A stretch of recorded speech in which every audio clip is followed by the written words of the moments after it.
Dengan pembangunan pulau yang sedang berjalan lancar, Kay mendapatkan ide besar berikutnya, memulai industri pembuatan tembikar. Ia berpikir jika membuat kendi air, mereka bisa menyimpan air. Jika membuat panci tanah liat, mereka bisa memasak. Namun ia dengan cepat meredam ekspektasinya sendiri karena pengetahuannya terbatas pada apa yang dilihatnya di TV. Ria menunjukkan bahwa mereka butuh seseorang yang punya pengetahuan. Kay menggeleng, mengakui ia tidak begitu berpengetahuan, tetapi ia punya satu kartu as. Mengetahui metode membuat enamel sudah sangat membantu, jadi mereka tidak harus mulai dari nol. Langkah pertama jelas, tanah liat. Kay bertanya pada Abis apakah tahu di mana menemukannya. Abis menunduk kecewa, mengaku belum pernah melihat benda itu dan tidak tahu.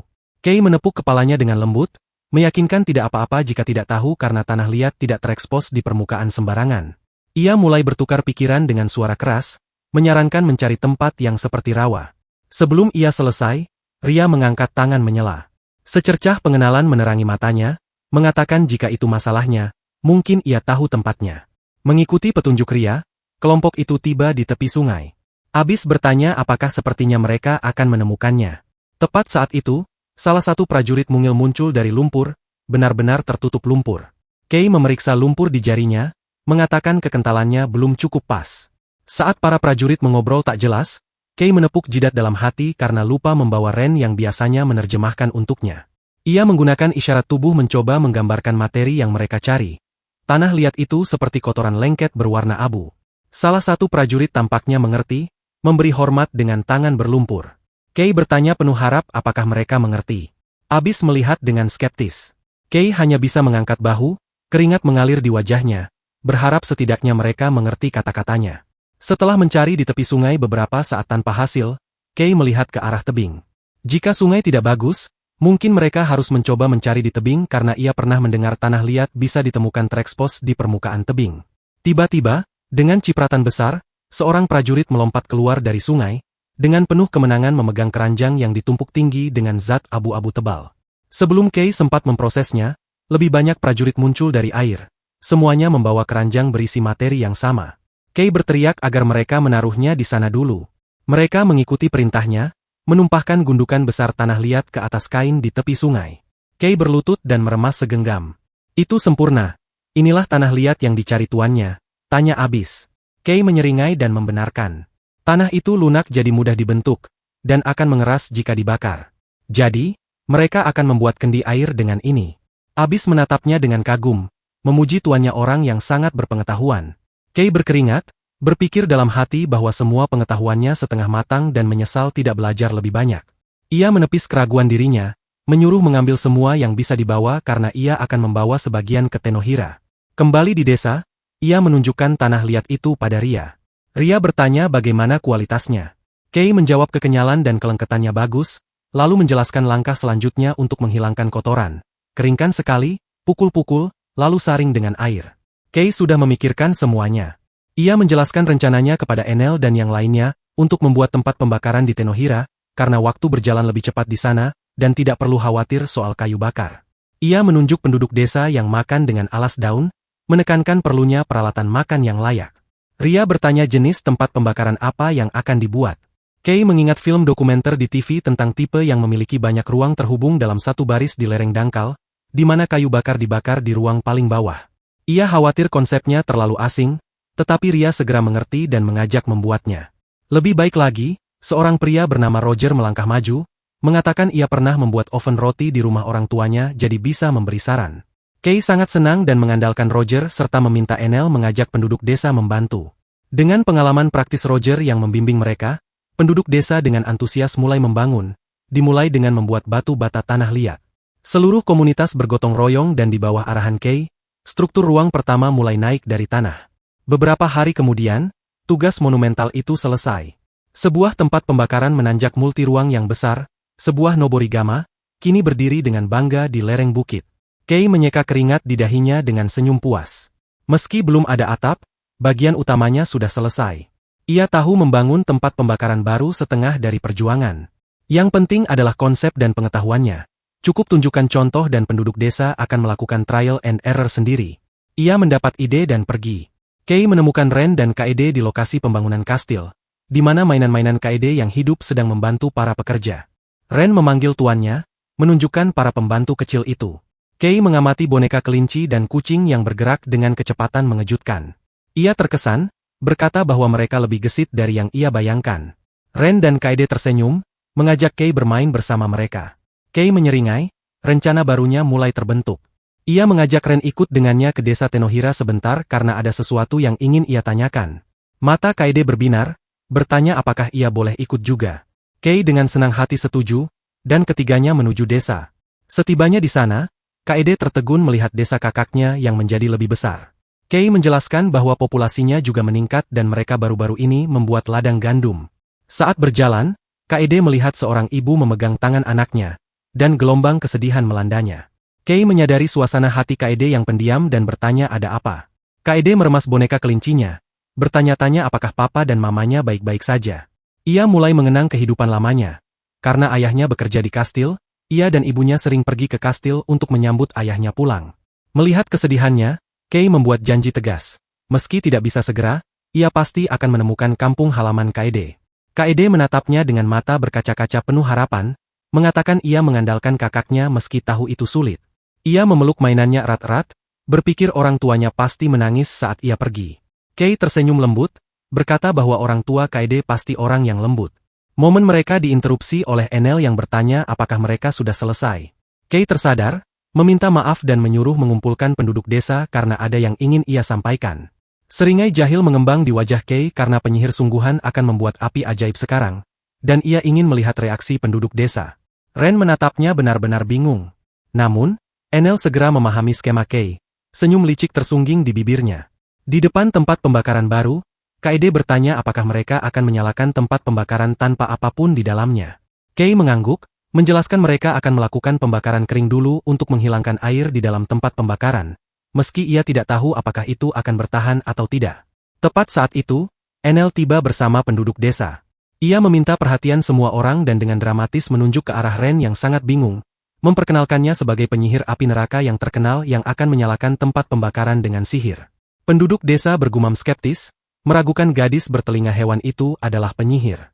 Ren merasa malu dengan perhatian yang tiba-tiba itu.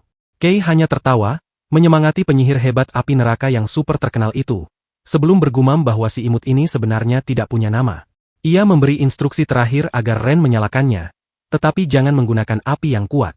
Mengambil nafas dalam-dalam, Ren melangkah maju dan melepaskan semburan api neraka yang terkendali, yang menderu ke dalam bukaan tempat pembakaran. Penduduk desa terkesiap serempak, skeptisisme mereka berubah menjadi kekaguman murni. Mereka berseru bahwa itu sihir sungguhan dan bertepuk tangan. Dengan tempat pembakaran yang dinyalakan secara seremonial, penduduk desa mengambil alih, memberinya kayu bakar untuk menjaga suhu. Kei mengawasi mereka bekerja dengan puas, mengatakan selanjutnya adalah membuat barang yang sebenarnya. Keesokan harinya, semua orang berkumpul untuk mencoba membuat tembikar. Kaede bekerja dalam keheningan yang intens dan fokus. Mereka dengan cepat menemukan bahwa membentuk tanah liat jauh lebih sulit daripada kelihatannya. Kei menggerutu saat pancinya runtuh, mengakui ini sulit. Ia bertanya pada Kaede bagaimana rasanya. Tanpa memecah konsentrasinya, Kaede menjawab singkat, menyenangkan. Seorang pengamat mencatat Kaede terampil. Kaede menjawab, menarik. Tiba-tiba, Ren melompat dengan bangga memamerkan ciptaannya yang menggumpal. Berseru ia berhasil membuatnya. Kei berpaling ke Kaede, yang masih di dunianya sendiri. Kaede hanya menjawab, mempesona.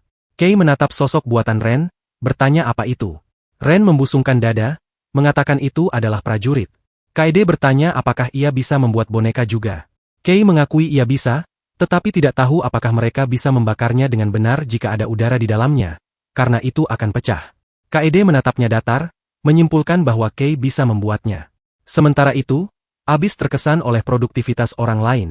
Sarah dengan bangga memamerkan meja penuh piring, mangkuk, dan panci yang terbentuk sempurna.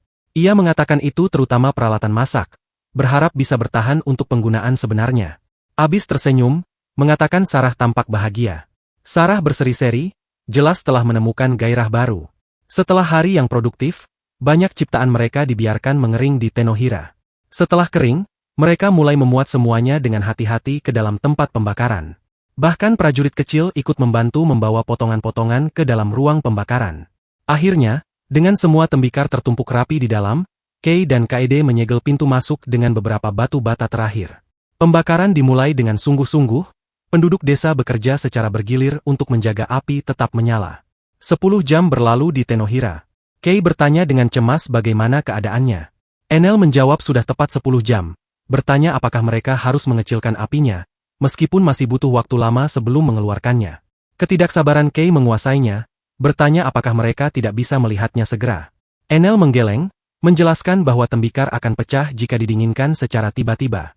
Mereka perlu menurunkan suhu secara perlahan, yang akan memakan waktu beberapa hari di sana, mungkin sekitar 1 hari di dunia Kei. Kei mengeluh setiap langkah memakan waktu lebih lama dari dugaannya. Enel mengingatkannya bahwa ia bisa menganggapnya sebagai mentransfer pengetahuan dan keterampilan kepada penduduk desa. Keesokan harinya, setelah penantian yang menyiksa, tempat pembakaran akhirnya cukup dingin. Saatnya momen kebenaran. Saat batu bata pertama dilepas, Kei dengan hati-hati menarik sisa batu bata, meniup jelaga. Ren membungkuk, bertanya dengan gugup bagaimana hasilnya. Kei mengeluarkan mangkuk yang terbentuk sempurna dan mengangkatnya agar semua orang bisa melihat. Dengan seringai kemenangan, ia menyatakan tembikar sudah matang dan kegagalannya lebih sedikit dari dugaannya. Gelombang kegembiraan menyebar melalui kelompok saat semua orang berebut melihat karya mereka sendiri.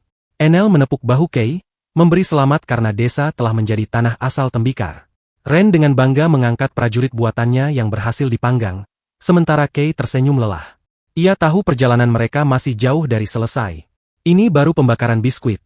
Sekarang mereka perlu mengglasir dan membakarnya secara nyata. Jalan keramik tidaklah mudah. Melihat proyek terbaru mereka, Kei mengintip ke dalam lubang yang dalam di mana salah satu pembantu kecil benar-benar kelelahan. Ren menerjemahkan desahan lelah makhluk itu. Tidak ada gunanya, mereka menabrak batuan dasar. Proyek sumur gagal. Ren bertanya mengapa mereka menggali sumur, bukankah kendi air sudah cukup? Kei menyilangkan tangan, menjelaskan realitas suramnya, mengambil air dari desa atau menyuruh prajurit mengambil dari sungai tidak berkelanjutan. Kemunduran ini memukul Kei dengan keras. Ia menatap jauh, tenggelam dalam pikiran bahwa ia harus membuat pulau itu mandiri. Semuanya akan berakhir jika sesuatu terjadi padanya. Ia harus membuat negara yang bisa ditinggali semua orang. Tiba-tiba, Ren mendekatkan wajahnya dengan pipi menggembung cemberut, menyadarkan Kei dari pikiran gelapnya. Dengan tatapan tajam, Ren bertanya apakah tuannya sedang memikirkan kemalangan. Sebelum Kei bisa menjawab, Ren melompat ke pelukannya sambil menyeringai, meyakinkan bahwa itu tidak akan terjadi karena Kei memiliki si imut ini. Tepat saat itu, suara lain memanggil.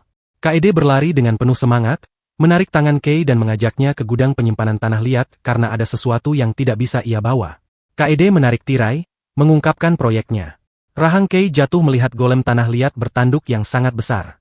Ia bertanya tak percaya apakah Kaede membuatnya. Kaede membusungkan dada dengan bangga, mengatakan jika bisa membuat ini bergerak, ia bisa membantu membangun kastil. Namun ia menunjukkan kekurangannya. Golem itu akan mudah hancur seperti ini, jadi ia berpikir akan baik-baik saja jika bisa membakarnya. Kei mengangguk, mengerti dan setuju. Ia akan membawanya ke sana sekarang. Kalimatnya terpotong saat Kaede batuk kecil. Kei berbalik dengan wajah khawatir, bertanya apakah Kaede baik-baik saja atau masuk angin. Kaede memalingkan muka, mengakui tenggorokannya sedikit sakit saat bangun pagi ini, tapi ia baik-baik saja. Kei memutuskan membawanya untuk perawatan. Ia meminta Ren tetap bersama Kaede. Ren tersenyum dan setuju. Dengan gadis itu berdiri di belakang, Kei meletakkan tangannya di golem besar itu dan mengaktifkan kekuatannya, Tenohira Village. Dalam kilatan cahaya, mereka berpindah langsung ke desanya, muncul tepat di depan elf yang terkejut. Kei menunjuk golem itu, mengatakan ingin membakarnya di desa. Elf itu mengamatinya, berkata itu besar dan akan bertanya pada penduduk desa. Kei khawatir bentuknya rumit, tetapi elf itu tersenyum meyakinkan. Enel mendekat dengan secangkir teh untuk Kei, mengatakan dengan percaya diri bahwa proyek sulit pun harus diselesaikan tanpa gagal. Saat menuangkan teh, Enel menjelaskan keterampilan tembikar penduduk desa berkembang dengan baik karena ini adalah dunia yang diciptakan oleh berkah alamira. Kei menyesap tehnya, berkata industri tembikar sedang booming. Ia juga mencatat Sarah sangat lincah dan anehnya berpengetahuan tentang memasak untuk seorang bangsawan. Enel tersenyum penuh arti, mengatakan ia tahu alasannya. Karena sebagian besar kegembiraan hidup berasal dari makan makanan enak. Seolah di komando, suara Sarah terdengar dari area dapur memanggil Kei. Kei menuju ke sana. Sarah meminta maaf dan meminta Kei mengeluarkan lebih banyak bahan. Kei bertanya apakah ia melupakan sesuatu. Sarah, sambil mengikat bandana di kepalanya, menjawab tidak, ia hanya membuat yang biasa, tetapi berpikir menggunakan kesempatan ini untuk mengubah makanan pokok mereka. Wajah Kay berbinar dengan air mata kebahagiaan murni, berseru akhirnya mereka bisa lulus dari kentang. Mereka tertawa bersama, lega akhirnya memiliki variasi. Sarah tersenyum hangat, mengajak Kay membuatnya bersama jika ada waktu. Kay setuju tanpa ragu. Mereka menggelar pesta bahan-bahan, campuran perbekalan dari perjalanan ke Skorpa dan hasil bumi segar dari Tenohira. Melihat hasil panen itu, Kay berharap mereka bisa segera mulai memanen di pulau juga. Sarah mengangguk setuju. Kay tiba-tiba teringat tanaman terbaru mereka, tepung gandum.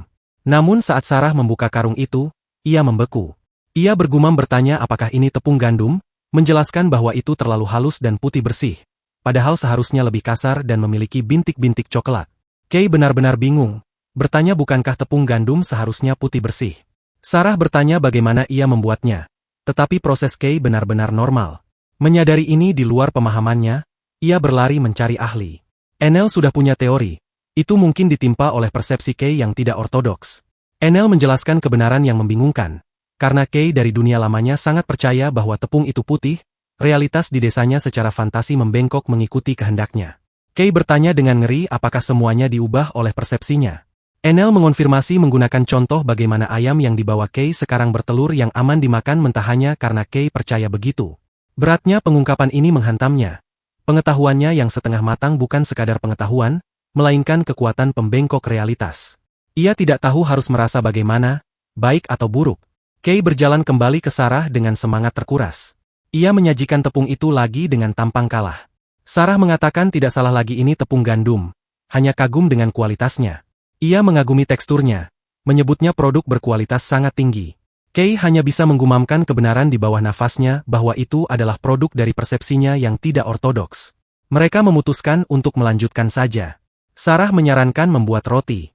Kay mengambil semangkuk telur, mengatakan akan memecahkan telurnya.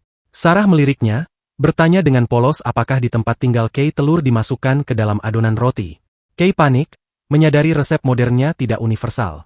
Ia menyangkalnya, mengatakan tentu saja tidak, apalagi telur.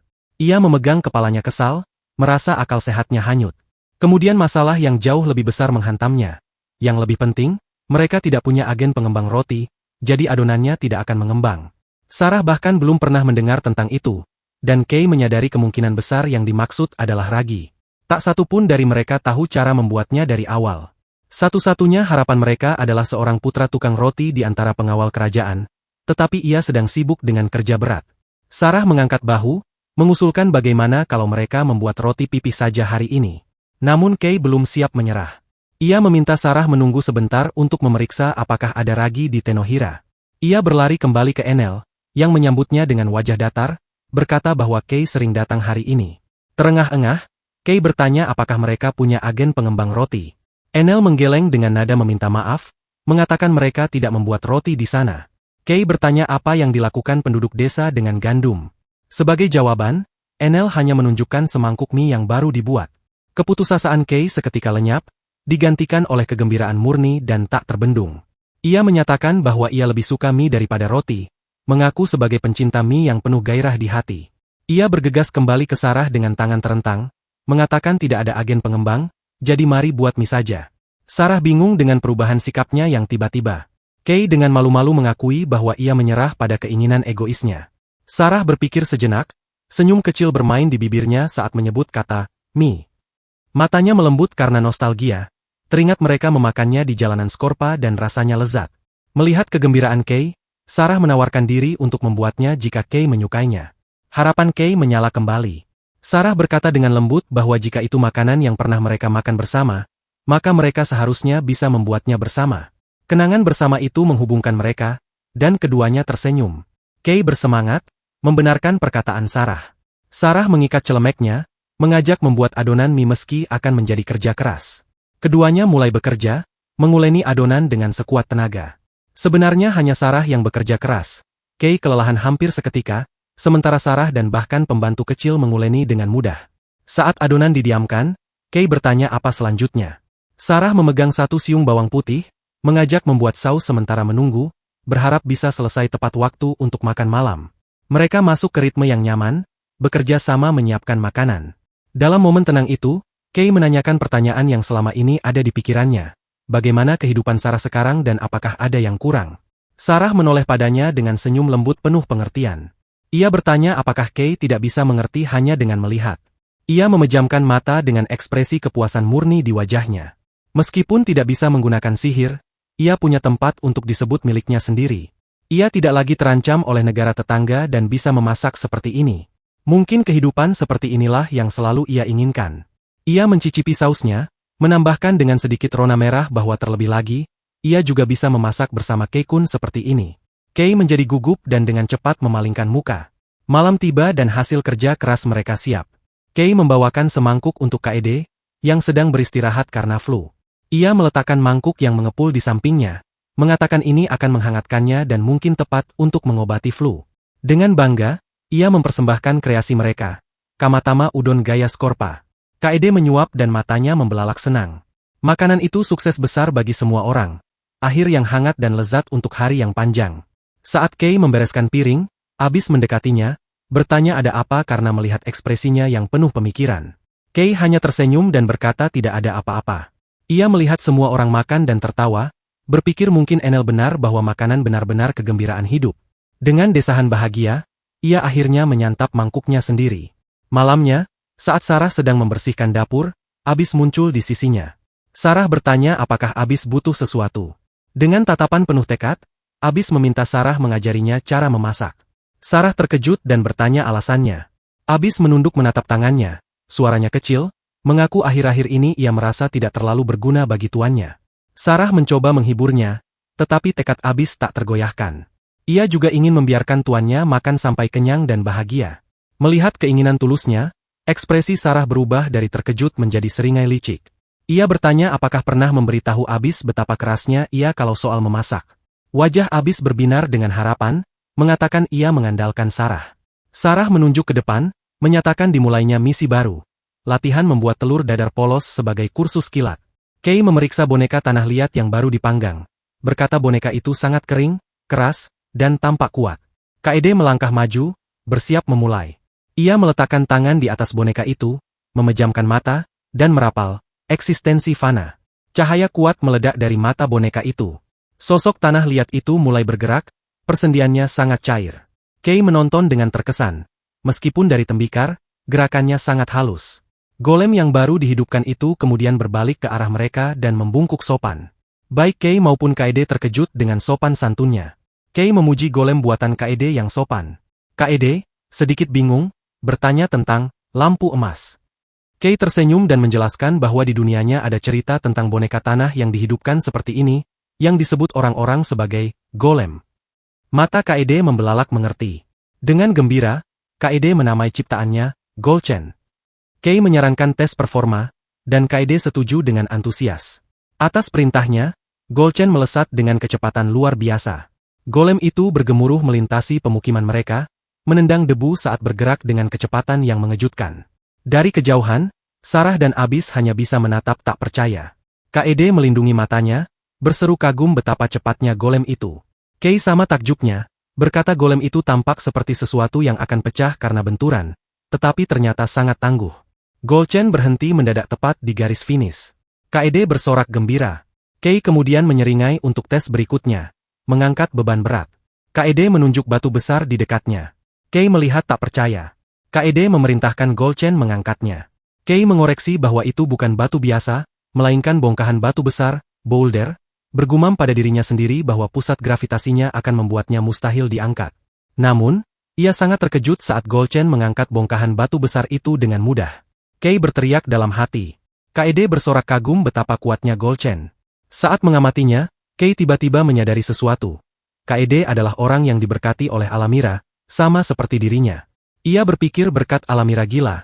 Tidak heran keberadaan mereka disembunyikan dari publik.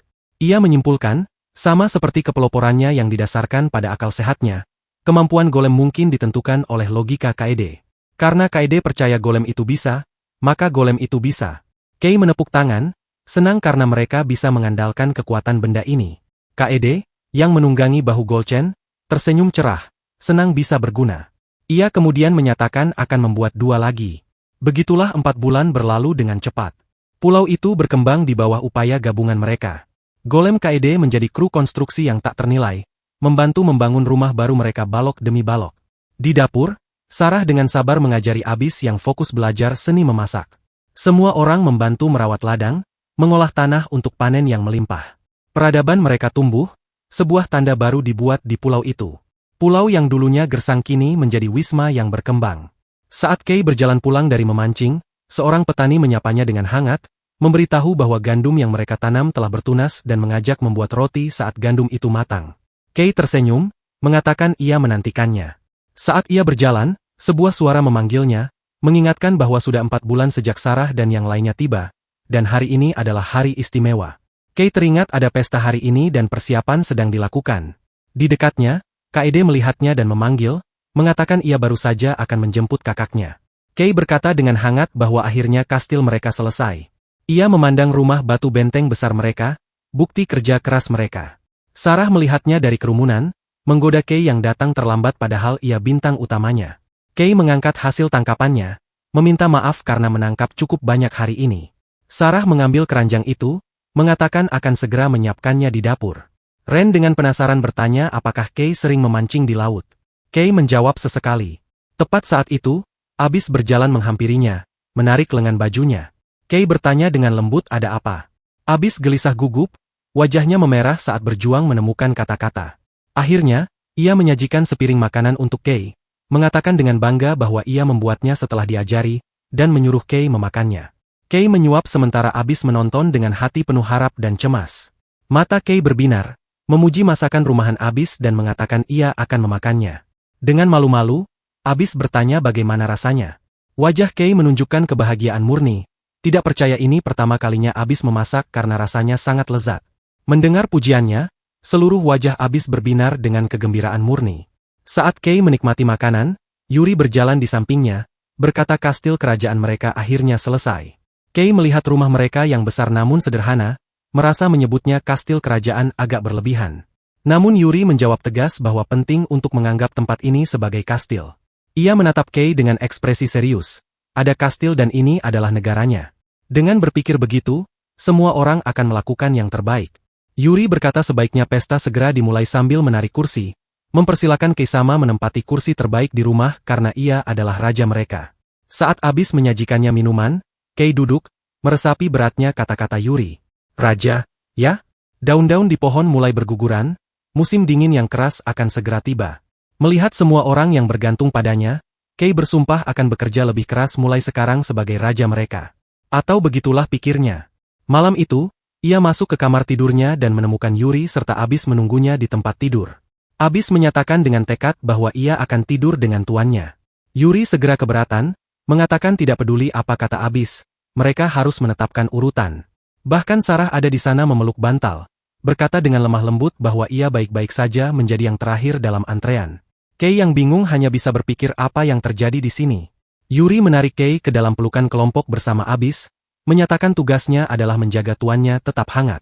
Yuri menyatakan segalanya berbeda sekarang karena Kay sama telah menjadi raja mereka semua. Kay panik dalam hati. Ini bukan yang ia maksud dengan bekerja lebih keras sebagai raja. Ia mencoba meredakan situasi, mengatakan Ren dan Kaede tidur bersama, jadi mari berbahagia di sini juga dengan menjaga batasan. Semua orang senang. Tempat tidur yang disiapkan Yuri juga terlalu besar. Kay menghela nafas, mengatakan banyak orang tidak masalah, jadi mari tidur normal saja hari ini. Kewalahan, Kay menarik selimut menutupi kepalanya dan mengucapkan selamat malam. Begitu saja, ia tertidur pulas, meninggalkan para gadis tertegun. Begitu Kay tertidur, sikap ceria Yuri lenyap, digantikan oleh tatapan dingin dan penuh perhitungan. Ia memikirkan potensi kebutuhan Kay akan penerus. Ia bertanya-tanya apakah tujuan Kay adalah melestarikan garis keturunannya, atau mengubah anak menjadi korban bagi mondial. Yuri memutuskan tidak akan bermain-main sampai ia tahu niat sebenarnya Kay. Ia bertekad mencari tahu kebenarannya. Terlebih lagi, ia ingin menanyakan beberapa pertanyaan lagi kepada Kay tentang beberapa hal. Keesokan harinya, Kay mengatur pertemuan pribadi dengan Yuri. Ia memulai dengan mengatakan seperti yang diharapkan, Yuri pasti sudah mendengarnya. Yuri bertanya apakah itu tentang pemberkatannya. Kay membenarkan, Sarasan memberitahunya, tetapi ia tidak tahu persis apa pemberkatan itu. Yuri menyesap tehnya, menyimpulkan Kay menyiapkan ruangan dengan hanya 2 kursi hanya untuk menanyakan itu. Kay mengangguk, mengatakan ia ingin Yuri memberitahunya jika tidak punya alasan sah untuk menyembunyikannya. Dengan sungguh-sungguh, Kei mengatakan jika itu kemampuan yang bermanfaat, mungkin bisa berguna secara praktis untuk kehidupan di pulau. Yuri tersenyum tipis, mengatakan ia diperintahkan dengan tegas oleh kuil untuk merahasiakannya. Tetapi dengan mondial yang sekarang sudah tiada, tidak ada alasan untuk menepati janji itu. Ia condong lebih dekat, senyumnya berubah main-main, mengatakan tentu saja ia akan memberitahu Kei sama. Kei merasakan perubahan dalam sikapnya. Yuri mendengkur, mengatakan rasanya sayang jika hanya memberitahu tanpa imbalan. Mungkin ia harus mendapatkan pelukan sebagai gantinya. Kei yang gugup setuju. Namun sebelum ia bisa menyelesaikan kalimatnya, Yuri menerjangnya, menubruknya dalam pelukan yang kuat. Yuri mendorong Kei ke belakang dengan kekuatan yang mengejutkan, membantingnya keras ke sesuatu yang padat. Terjepit dan tidak bisa bergerak, Kei menyadari punggungnya menempel pada dinding yang sedetik lalu tidak ada di sana. Sebuah dinding. Dengan Kei terperangkap, Yuri mendekat dan mengungkapkan rahasianya. Pemberkatannya berasal dari Dewa Perisai lain. Itu adalah kemampuan untuk memunculkan perisai ilahi yang tidak bisa ditembus. Kilas balik dibuka ke sekolah minggu beberapa tahun lalu, di mana seorang pendeta mengajarkan sekelompok anak tentang kekuatan para orang suci. Yuri muda mengangkat tangan, bertanya apa bedanya pemberkatan dan sihir. Pendeta menjelaskan sihir adalah kekuatan penghancur yang digunakan untuk perang, sementara pemberkatan adalah keajaiban dari Dewa Farli, kekuatan yang tidak ada hubungannya dengan perang. Namun saat Yuri mengingat ini di masa sekarang, ia tahu itu bukan kebenaran seutuhnya. Kembali ke masa kini, Yuri mendekatkan tubuhnya ke Kei, senyum licik tersungging di wajahnya. Ia berbisik bahwa ini adalah pemberkatannya, yang secara mengejutkan bersifat agresif. Berasal dari lain, Dewa Perisai, kemampuan itu menciptakan dinding tak terlihat dan tak tertembus di sekelilingnya yang disebut War Maiden Sanctuary. Kei menyadari Yuri menggunakan kekuatan yang sama saat mereka berkerumun di Skorpa. Kei melihat sekeliling ruang sempit itu, bertanya dengan bingung bukankah jangkauannya agak kecil. Ekspresi Yuri berubah menjadi seringai ceria, mengatakan ia pasti bisa membuatnya lebih besar. Suaranya merendah menjadi bisikan menggoda saat ia menekan tubuh Kei, mengatakan ia sengaja membuatnya kecil untuk menggoda Kei dan tidak akan membiarkannya lolos. Ia terkikik, jelas menikmati ketidakberdayaan total Kei. Tiba-tiba, matanya melesat ke arah pintu masuk, berkata subjek tes yang sempurna telah datang. Itu Abyss, yang baru saja masuk ke ruangan. Kei memanggil namanya, tetapi suaranya tidak sampai. Abyss melangkah maju dan berjalan lurus menabrak penghalang tak terlihat, berhenti mendadak. Kei menyadari sanktuari memblokir suara juga. Bingung, Abyss mengetuk udara kosong di depannya. Melihat kesempatannya, Yuri mendekat dan dengan main-main meniup telinga Kei, membuatnya benar-benar kehilangan ketenangan dan menyuruh Yuri berhenti. Dari sudut pandang Abyss yang tanpa suara, Kei dan Yuri terlihat sedang bermesraan. Tidak tahu harus berbuat apa lagi, ia memberi mereka acungan jempol yang bingung. Kei bisa melihat kebingungan total di wajahnya. Abyss tidak tahu apa yang sedang terjadi. Yuri menyeringai, menggoda Kei bahwa ia tidak keberatan selama tidak ada yang melihat. Kei membantah bukan itu maksudnya, tetapi kata-katanya tidak terdengar oleh Abyss. Melihat Kei tampak terperangkap dan digoda, Abyss merasa sudah cukup. Ekspresinya mengeras saat aura kuat meledak di sekelilingnya. Ia melepaskan pukulan dahsyat, menghantamkannya tepat ke dinding tak terlihat dengan ledakan yang memekakkan telinga. Dampaknya mengirimkan gelombang kejut melalui udara, tetapi sanktuari tetap kokoh, bahkan tidak retak. Tidak gentar, Abyss terus memukulkan tinjunya ke penghalang, putus asa untuk mencapai tuannya. Yuri mencemooh, sama sekali tidak khawatir. Ia mengatakan jangan khawatir karena War Maiden Sanctuary kebal terhadap semua serangan fisik dan sihir. Kei membanting tangannya ke bagian dalam dinding, berteriak bahwa Yuri tidak mengerti. Abyss mengira ia dalam bahaya, jadi batalkan benda ini sekarang. Kei berteriak ia tidak khawatir tentang penghalang bodoh itu, melainkan khawatir tentang Abyss. Ia melihat Abyss yang tampak semakin tertekan terus mencoba menerobos. Kei memohon pada Yuri untuk berhenti, bertanya apakah ia tidak melihat betapa hal ini menyakiti Abyss. Sesaat, Yuri tampak mempertimbangkannya. Namun godaannya terlalu besar. Ia berkata sedikit lebih lama lagi sambil menekan lebih dekat. Karena ia tidak akan mendapatkan kesempatan seperti ini lagi. Muak, Kei memutuskan mengambil tindakan sendiri. Ia mencoba mengaktifkan sihir teleportasinya, Tenohira Village. Namun tidak terjadi apa-apa. Sihirnya benar-benar dinetralkan di dalam sanktuari. Melihat Kei benar-benar terperangkap, Yuri mendekat, bibirnya hanya beberapa inci dari bibir Kei. Tepat saat itu, seluruh bangunan mulai berguncang hebat. Di luar, Abyss sudah menyerah memukul dan sekarang sedang mengisi ledakan sihir besar, siap menguapkan seluruh rumah. Kei berteriak memanggil Yuri, memperingatkan bahwa Abyss akan menghancurkan segalanya. Ia serius menyuruh Yuri berhenti sekarang. Ia mencengkram bahu Yuri, suaranya menggelegar penuh otoritas saat menggunakan nama lengkap gadis itu, Yuri Cecile. Nadanya memotong suasana hati Yuri yang main-main, dan mata gadis itu membelalak kaget.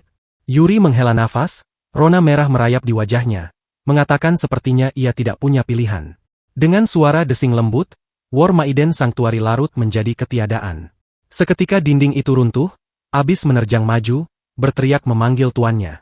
Ia menubruk Kay dalam pelukan yang meremukkan tulang, memeras semua udara dari paru-parunya. Mengambil nafas, Kay meyakinkan Abyss bahwa ia baik-baik saja dan berterima kasih. Abyss menatapnya dengan kekhawatiran murni, mengatakan Kay tampak dalam masalah.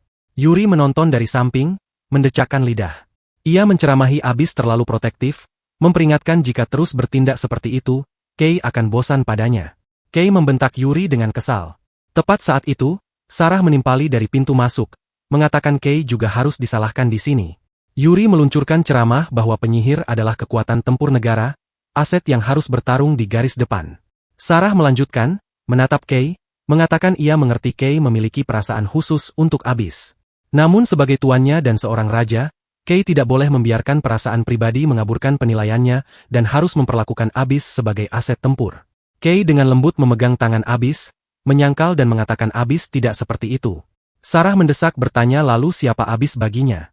Kay berhenti sejenak, memikirkan semua hal tentang Abyss. Homunculus berusia 1000 tahun, boneka tempur, penyelamatnya, temannya. Namun ia mendarat pada satu kata yang benar-benar penting. Ia tersenyum hangat dan menyatakan Abyss adalah keluarga. Mata Yuri praktis berbinar dengan ide baru. Yuri berkata jika begitu, itu berarti Sarah dan dirinya adalah keluarga juga. Ia terbawa suasana, mengatakan jika mereka keluarga, Kay harus menerima mereka. Abyss bisa menjadi istri resmi, dan mereka tidak keberatan menjadi selir. Kay benar-benar bingung dengan saran itu, menyuruh tunggu dulu karena mereka salah paham. Hubungannya dengan Abyss tidak seperti itu. Sarah menunjukkan bahwa Abyss selalu menempel pada Kay. Kay menjelaskan dengan lemah bahwa itu hanya kebiasaan. Ia mencoba menghentikan pembicaraan, menyatakan tidak berniat menjalin hubungan dengan mereka untuk saat ini. Pikirannya melayang kembali ke momen tenang bersama Abyss, di mana Abyss bertanya dengan suara penuh rasa tidak aman apakah tuannya akan bosan padanya. Tanpa ragu sedikit pun, Kay berjanji tidak akan bosan. Kembali ke masa kini, ia menatap Abyss dengan senyum lembut yang sama, menyuruhnya menjadi diri sendiri, hanya itu yang ia inginkan. Gelombang kelegaan menyapu wajah Abyss saat ia tersenyum balik, bersyukur dan berjanji akan melakukannya. Kay menariknya ke dalam pelukan lembut. Melihat mereka, Yuri berpikir dalam hati ternyata Kaylah yang overprotektif. Tekad baru terbentuk di hatinya. Ia akan melindungi keluarga barunya apapun yang terjadi. Pintu tiba-tiba terbuka saat Sarah bergegas masuk dengan panik, bertanya apakah Kay baik-baik saja. Namun pemandangan itu ternyata tenang. Dengan Abyss masih menempel padanya, Kay menepis kekacauan sebelumnya, mengatakan jangan khawatir karena itu hanya pertengkaran kekasih. Sebelum Sarah sempat bereaksi, Yuri memotong dengan nada serius, meminta izin bertanya juga. Suasana di ruangan seketika berubah.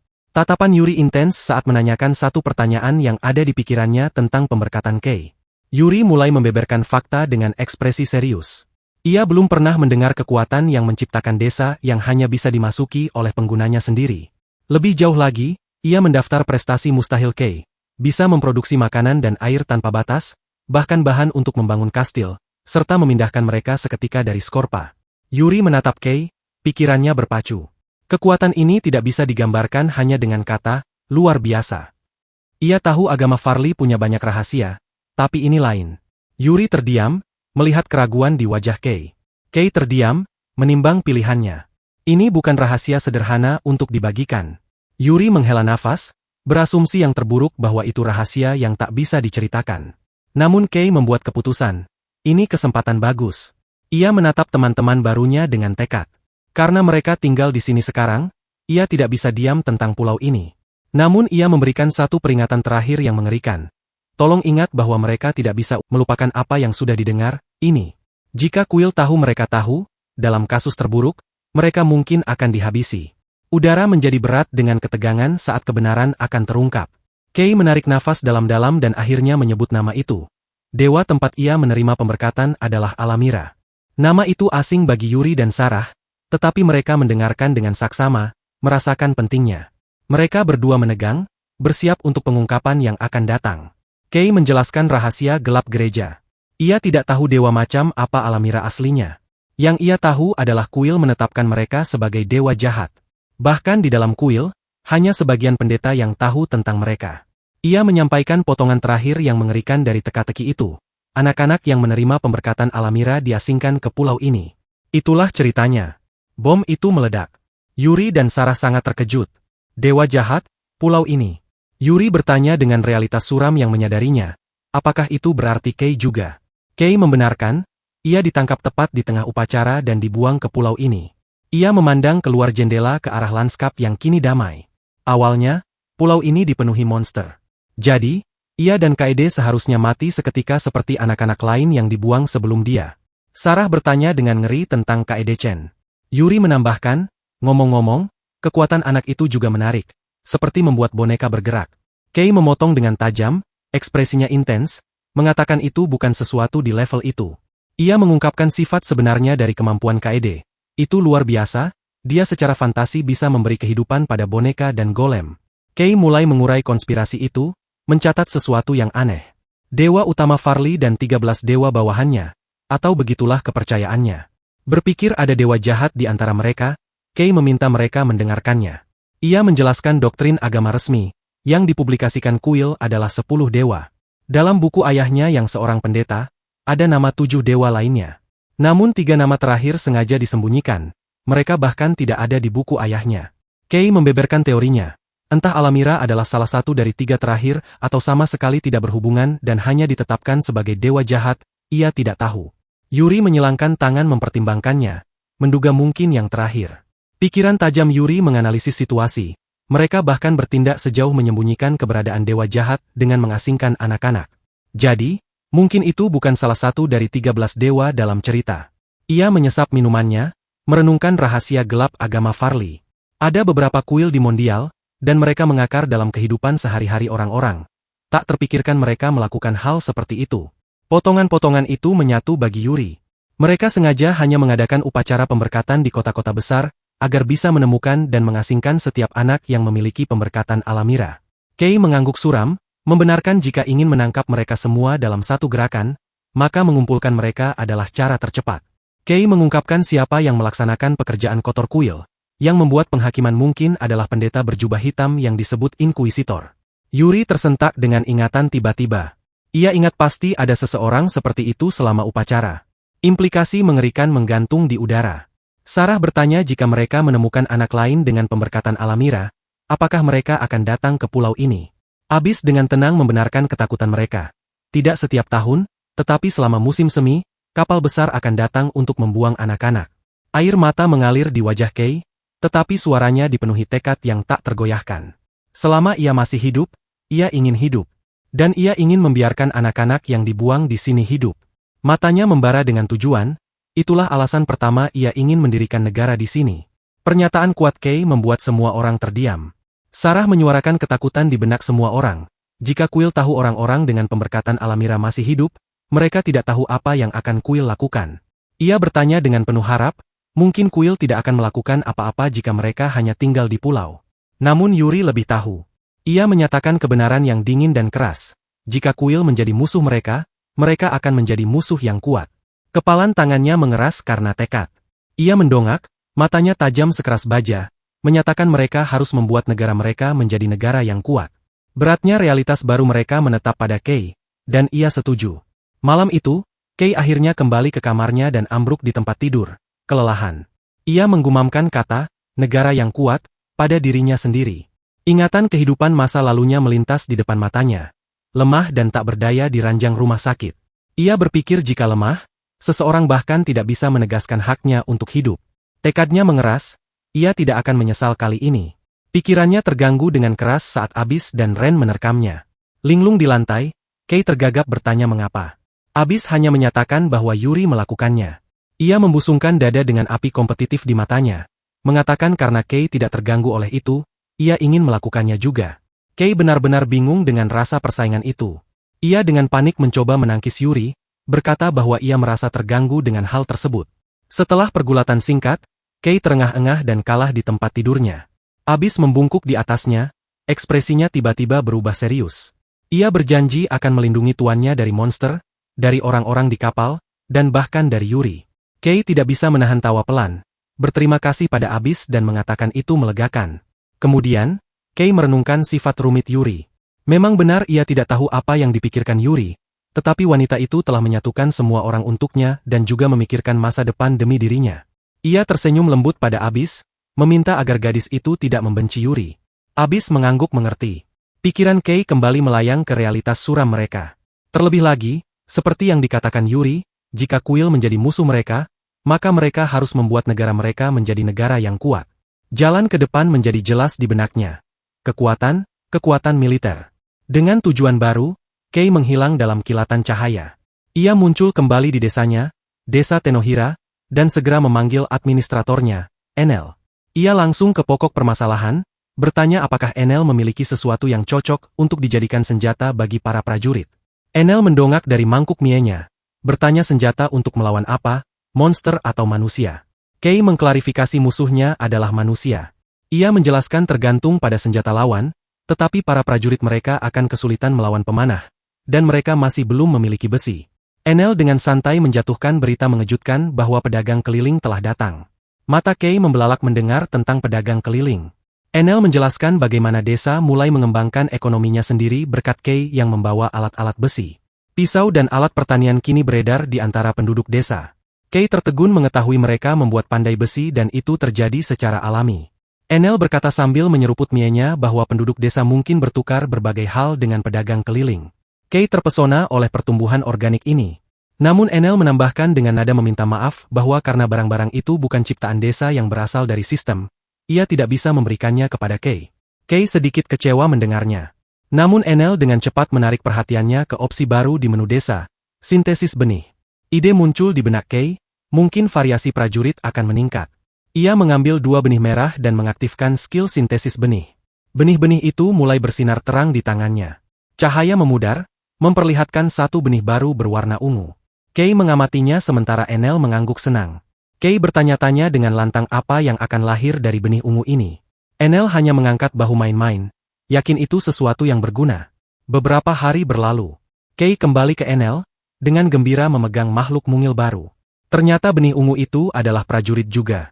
Enel bersorak memberi selamat. Namun ia memotong ucapannya sendiri, matanya berbinar dengan berita yang lebih besar saat menunjuk ke desa yang ramai. Ia mengatakan bahwa agama telah lahir di desa. Otak Kei benar-benar korslet. Kilas balik ke beberapa hari yang lalu, saat Kei sedang berjalan-jalan melalui desa Tenohira. Ia berpikir desa itu telah tumbuh menjadi ukuran yang lumayan saat melihat toko baru. Di dalam, seorang wanita sedang mengasah pisau ketika pintu terbuka sendiri. Ia menyapa, tetapi tidak ada orang di sana karena Kei tidak terlihat oleh mereka. Wanita itu merasakan hawa dingin tiba-tiba menjalar di tulang punggungnya dan dengan gugup melihat sekeliling ruangan kosong, bertanya apakah ada orang di sana. Tepat saat itu, seorang pedagang asongan tiba, membuatnya menjerit ketakutan. Pedagang itu bertanya ada apa. Wanita itu dengan panik menjelaskan tentang kehadiran yang ia rasakan. Teringat kata-kata para tetua bahwa ada sesuatu yang aneh tentang desa ini. Tiba-tiba, sebuah cangkul terangkat ke udara dan mulai menghentak-hentak papan lantai, membuat mereka berdua panik melihat cangkul melayang itu. Kembali ke masa kini, Enel berseri-seri pada Kei, memberi selamat atas lahirnya agama di desa. Ia menjelaskan itu karena rumor tentang benda melayang dan makanan yang menghilang. Kei berkeringat dingin, menyadari dialah hantu yang selama ini menyelinap untuk menaruh perbekalan. Enel mengedipkan mata, mengatakan ia memberitahu warga bahwa ini adalah karya Kei. Jadi ya, sekitar 80% dari ini adalah kesalahan Kei. Kei benar-benar bingung bagaimana itu bisa mengarah ke agama. Kengerian menyadarinya. Ia bertanya apakah mereka menyembahnya sebagai semacam dewa jahat yang suka bikin onar. Enel membantah, mengatakan ia memberitahu mereka bahwa berkat Keilah desa bisa berkembang seperti sekarang. Kei masih terguncang, bertanya apakah benar begitu cara Enel menjelaskannya. Ia menjadi serius sejenak, bertanya apakah Enel memberitahu mereka bahwa desa ini adalah dunia yang ia ciptakan dengan kemampuannya. Enel menjawab tentu saja tidak dengan lembut. Choromo menambahkan bahwa bahkan jika dicoba, mereka tidak akan bisa memahaminya. Melihat ekspresi bermasalah Kei, Enel bertanya ada apa. Kei memandang ke arah penduduk desa, rasa tanggung jawab menyelimutinya. Ia merasa lebih baik begini. Ia hanya ingin mereka menjalani hidup tanpa mengetahui kebenarannya. Ia menyuarakan ketakutan terdalamnya. Jika ia mati, desa ini akan menghilang juga. Enel membenarkan dengan pelan. Namun Enel dan Choromo segera menyemangatinya, mengatakan Kay harus melakukan yang terbaik dan hidup panjang umur serta makan banyak makanan enak, dan mereka akan mendukungnya sebisa mungkin. Kay menyadari nasib mereka semua saling terkait. Saat ia melihat kerumunan, Enel menunjuk bahwa upacara peresmian patung akan segera dimulai. Kain ditarik untuk mengungkapkan patung prajurit yang sangat kekar. Rahang Kay jatuh ke lantai sementara Enel hanya menyeringai. Kay tergagap, memastikan bahwa agama ini menyembah dirinya. Enel mengangguk, mengatakan tentu saja ia bahkan memberitahu mereka seperti apa rupa Kay. Dewa pencipta yang membawakan hal-hal yang kurang bagi mereka, dan terkadang datang untuk bermain lelucon. Kay hanya bisa menghela nafas, mengakui itu kira-kira benar. Melihat penduduk desa berdoa, Kay merenungkan ironinya. Ia diasingkan karena ajaran suatu kepercayaan, dan sekarang ia menjadi objek kepercayaan itu sendiri. Sementara itu, kembali di pulau, seorang prajurit sedang bekerja keras memotong kayu ketika kapak batunya hancur. Ia menatap sedih pada Kay. Kay menduga bahkan kapak batu tidak cukup tahan lama untuk prajurit. Sarah menambahkan bahwa mantan pengawal kerajaan juga mengatakan ingin sabit besi untuk memanen gandum. Kay mengerutkan kening, menyayangkan ia tidak bisa begitu saja membawa barang-barang besi dari desa. Ia melihat sekeliling, mengatakan bahkan jika mereka bisa mendapatkan kayu dari Tenohira, ia ingin mengembangkan diri sampai ke titik di mana mereka bisa mandiri. Mereka perlu memperluas lahan pertanian dan mengamankan banyak kayu bakar untuk perapian musim dingin. Kay memperingatkan bahwa musim dingin di pulau ini sangat dingin, membuat Sarah terkesiap dan bertanya apakah akan turun salju. Abis tampak khawatir, bertanya apakah benar-benar tidak akan turun salju. Malam itu, udara menjadi dingin di bawah bulan-bulan aneh. Kay menggigil di tempat tidurnya, merasakan malam mulai dingin. Tepat saat itu, pintunya terbuka. Itu Abis. Kay terkejut. Abis melangkah mendekat, menawarkan untuk menghangatkan Kay jika ia kedinginan. Kay melambaikan tangan dengan panik, mengingatkan bahwa mereka sudah bersusah payah memberi Abis kamar sendiri, jadi tidak baik tidur bersama terus-menerus. Abis meletakkan jari di bibirnya, sedikit rona merah di pipinya, mengingatkan bahwa ia adalah futon yang nyaman bagi tuannya. Kay membenamkan wajah di tangannya, menyuruh Abis berhenti mengungkit pernyataan memalukannya. Nada bicara Abis berubah saat ia memegang wajah Kay, mengatakan tuannya mungkin tiba-tiba mati. Kay memprotes bahwa ia mungkin tidak selemah itu. Putus asa untuk melarikan diri, ia bergegas keluar dari tempat tidur, beralasan akan memeriksa sebentar pakaian musim dingin buatan Choromo. Jadi, tidak apa-apa Abis tidur di kamarnya sendiri hari ini. Sebelum Abis bisa memprotes, Kay meneriakkan kata pemicu, Tenohira, dan menghilang. Ia muncul di desa, segera bertanya pada Choromo yang terkejut apakah ia tahu apa itu doTERRA, mantel tebal Jepang. Kembali di pulau, Abis ditinggalkan berdiri sendirian di kamar kosong Kay. Dengan desahan kesal, ia menjatuhkan diri ke tempat tidur Kay. Di Tenohira, Kay disambut oleh Enel dan Choromo yang sedang merayakan. Enel bersorak bahwa mereka sekarang level 25. Kay tersenyum, menyadari sudah seperempat jalan menuju 100. Ia bertanya apakah ada barang baru yang terbuka. Enel memeriksa papan pengumuman dan berkata ada TV. Benar saja, di rumah Enel ada TV layar datar modern. Kay menatap tak percaya, memastikan itu benar-benar TV. Ia bingung mengapa ada di rumah Enel dan bertanya apakah itu memungkinkan mereka menonton program dari bumi. Enel, membolak-balik manual, menggelengkan kepala.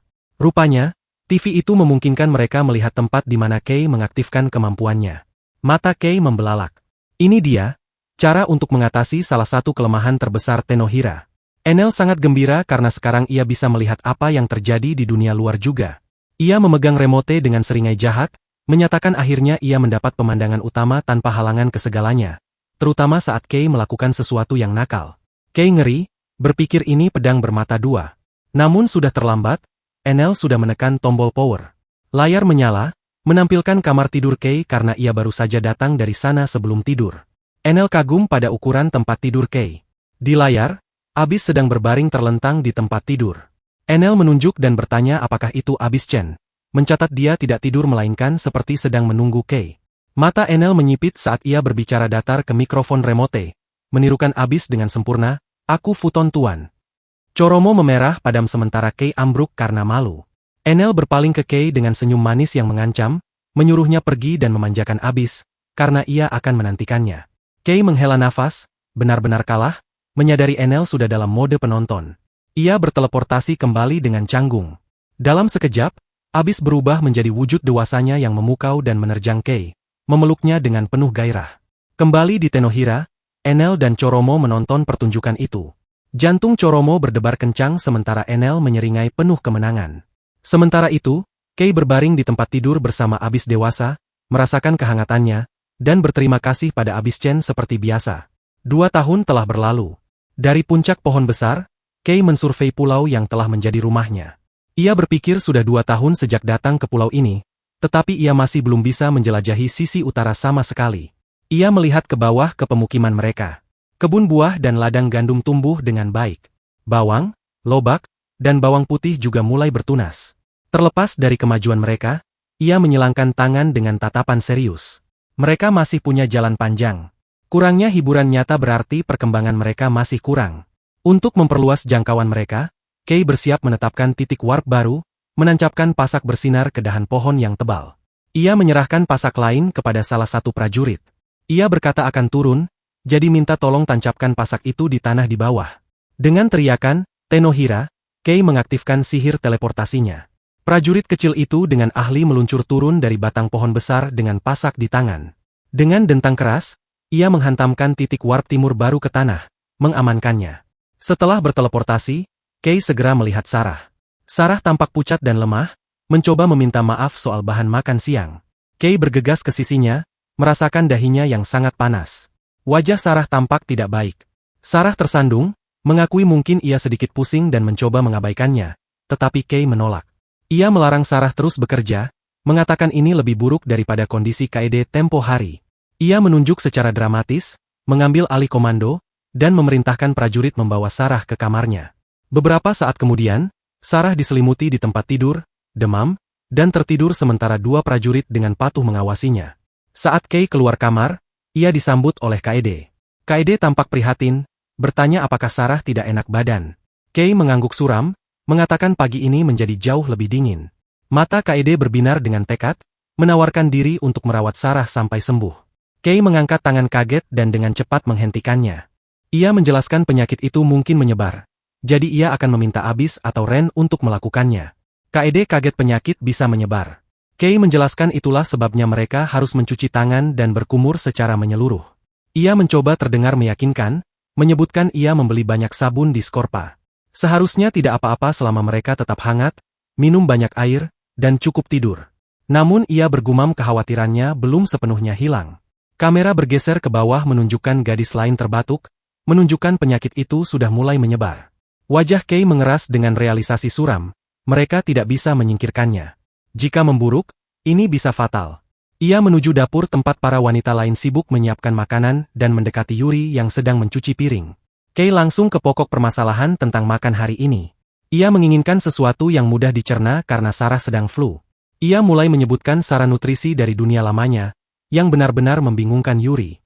Telur adalah makanan lengkap, susu kerbau sangat bergizi, dan jeruk kaya akan vitamin C. Wanita-wanita lain mendengar dan menawarkan pengobatan tradisional mereka sendiri. Salah satu menyarankan minum air rebusan daging akan menyembuhkan flu dalam waktu singkat. Sementara yang lain menyarankan kompres panas mustard adalah yang terbaik, meskipun mereka tidak memiliki bahannya. Kei tampak putus asa, bertanya apakah obat flu tidak ada di dunia ini. Yuri menjawab ada ramuan yang dijual oleh kuil, tetapi hanya itu. Wanita lain menimpali bahwa untuk penyakit ringan, ramuan itu adalah obat yang pasti, tetapi 1 botol harganya 5 hingga 6 koin emas kecil. Wajah Kei berkerut tak percaya. Itu seperti gaji sebulan. Ia membatin kuil benar-benar tahu cara memeras orang. Sementara itu, Abyss merawat Sarah, memeras kain kompres. Ia berpikir jika mereka punya obat itu, ia seharusnya membelinya. Akhir-akhir ini, seseorang sakit setiap hari. Beratnya situasi menghantam Kei. Ia bertanya-tanya apakah mereka bisa bertahan melewati musim dingin seperti ini. Ia terperangkap dalam spiral pikiran gelap, menyalahkan diri sendiri karena telah membawa mereka ke pulau itu dan merasa bertanggung jawab atas nyawa semua orang. Kata, tanggung jawab, bergema di benaknya. Yuri dengan lembut menyela pikiran gelapnya. Ia mengingatkan Kei bahwa mereka memiliki rumah yang hangat di sini, berkat semua yang telah mereka bangun bersama. Panas dari perapian, pakaian yang dibuat Choromo, makanan yang mereka buat bersama, semuanya menghangatkan hati. Wanita-wanita lain berkumpul di sekitar mereka, senyum mereka hangat dan tulus, meyakinkan Kei untuk tidak khawatir karena berkat Kei, mereka tidak lagi takut pada musim dingin. Yuri menambahkan bahwa semuanya akan baik-baik saja dan semua orang akan bertahan hidup. Saat suasana hati Kei membaik, Yuri menjadi serius. Melewati musim dingin memang penting, tetapi ketika musim semi tiba, mereka perlu fokus pada kekuatan militer. Kei terkejut. Yuri mendekat, suaranya rendah, mengingatkan bahwa meskipun mereka hidup bersembunyi di pulau ini, suatu hari mereka akan ditemukan. Jika itu terjadi, bukankah itu akan menjadi pembantaian sepihak? Ekspresi Kei menjadi suram saat memproses kata-katanya. Memang benar, mereka perlu mengembangkan kemampuan pertahanan dengan baik. Yuri memalingkan muka, rasa sakit masa lalunya terlihat jelas. Karena negaranya hancur akibat kurangnya kekuatan militer, ia memohon agar tidak mengalaminya untuk kedua kalinya. Kata-kata Yuri memicu ide bagi Kei. Benar, jika mereka harus bertarung di pulau ini, titik pendaratannya terbatas. Mereka bisa menggunakan taktik yang memanfaatkan geografi. Tiba-tiba, semuanya masuk akal. Kei menyadari mereka perlu membuat peta. Yuri bingung, mengira peta pulau ini. Kei menyeringai, mengatakan itu juga, tetapi maksudnya peta dunia. Dengan rencana baru, Kei membanting pot tinta ke meja dan membuka gulungan kulit coklat besar. Kanvas sempurna untuk proyek baru mereka. Ia memberi perintah. Pertama-tama, Abis harus menggambar peta dunia sejauh yang diketahuinya. Abis mengangguk mengerti. Dengan kecepatan dan presisi luar biasa, Abis mulai menggambar, pengetahuan ensiklopedisnya mengalir ke atas kulit. Dalam waktu singkat, peta benua yang sangat detail terbentuk. Salah satu mantan pengawal terpesona karena belum pernah melihat peta area luas yang begitu presisi sebelumnya. Abis menunjuk titik kecil sebagai pulau tempat mereka berada, lalu menarik garis ke daratan utama menuju Skorpa, kota yang mereka kunjungi tempo hari. Yuri menunjuk area sekitarnya dengan ekspresi suram, menunjukkan di mana wilayah mondial dulu berada, yang sekarang menjadi wilayah kekaisaran. Kei menanyakan pertanyaan kritis. Di mana kekaisaran itu berada? Yuri menjawab tidak yakin seberapa jauh mereka telah memperluas wilayah, tetapi menunjuk sebagian besar peta di sekitar sana adalah kekaisaran. Kei menyilangkan tangan, menyimpulkan sebagian besar benua barat adalah wilayah kekaisaran. Kei bertanya kepada kelompok itu apakah ada yang tahu negara mana yang memproduksi besi atau memperdagangkannya. Salah satu mantan pengawal teringat bahwa pedagang dari Federasi Magni pernah datang untuk negosiasi besi. Ia menunjuk lokasi di peta. Federasi Magni berada di sekitar sana, lurus ke selatan dari pulau mereka. Mata Kei bersinar dengan tujuan. Tujuan mereka berikutnya adalah Federasi Magni. Ia kemudian bertanya pada Kaede, apakah ada yang tahu di mana kerajaan Lafda berada. Kelompok itu terdiam. Yuri menggeleng, mengatakan sepertinya mereka tidak pernah berdagang dengan mondial dan meminta maaf. Wajah Kaede jatuh, harapannya hancur seketika. Beberapa waktu kemudian, suasana menjadi suram. Kei berada di pantai memeriksa rakit baru yang lebih besar. Kaede mendekatinya dengan piring makanan untuk kakaknya. Kei berterima kasih, lalu menunjuk ke perahu. Itu lebih besar dari yang terakhir. Kali ini Ren juga akan ikut, tetapi fitur keselamatannya masih sangat kurang. Air mata menggenang di mata Kaede saat ia memohon untuk ikut, yakin ia akan berguna.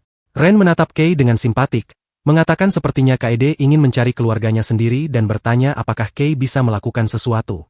Namun Kei tahu rakit itu terlalu berbahaya bagi Kaede. Senyum cerdik mengembang di wajah Kei. Ia menawarkan bisa menunjukkan kota pada Kaede. Kaede bingung bagaimana caranya.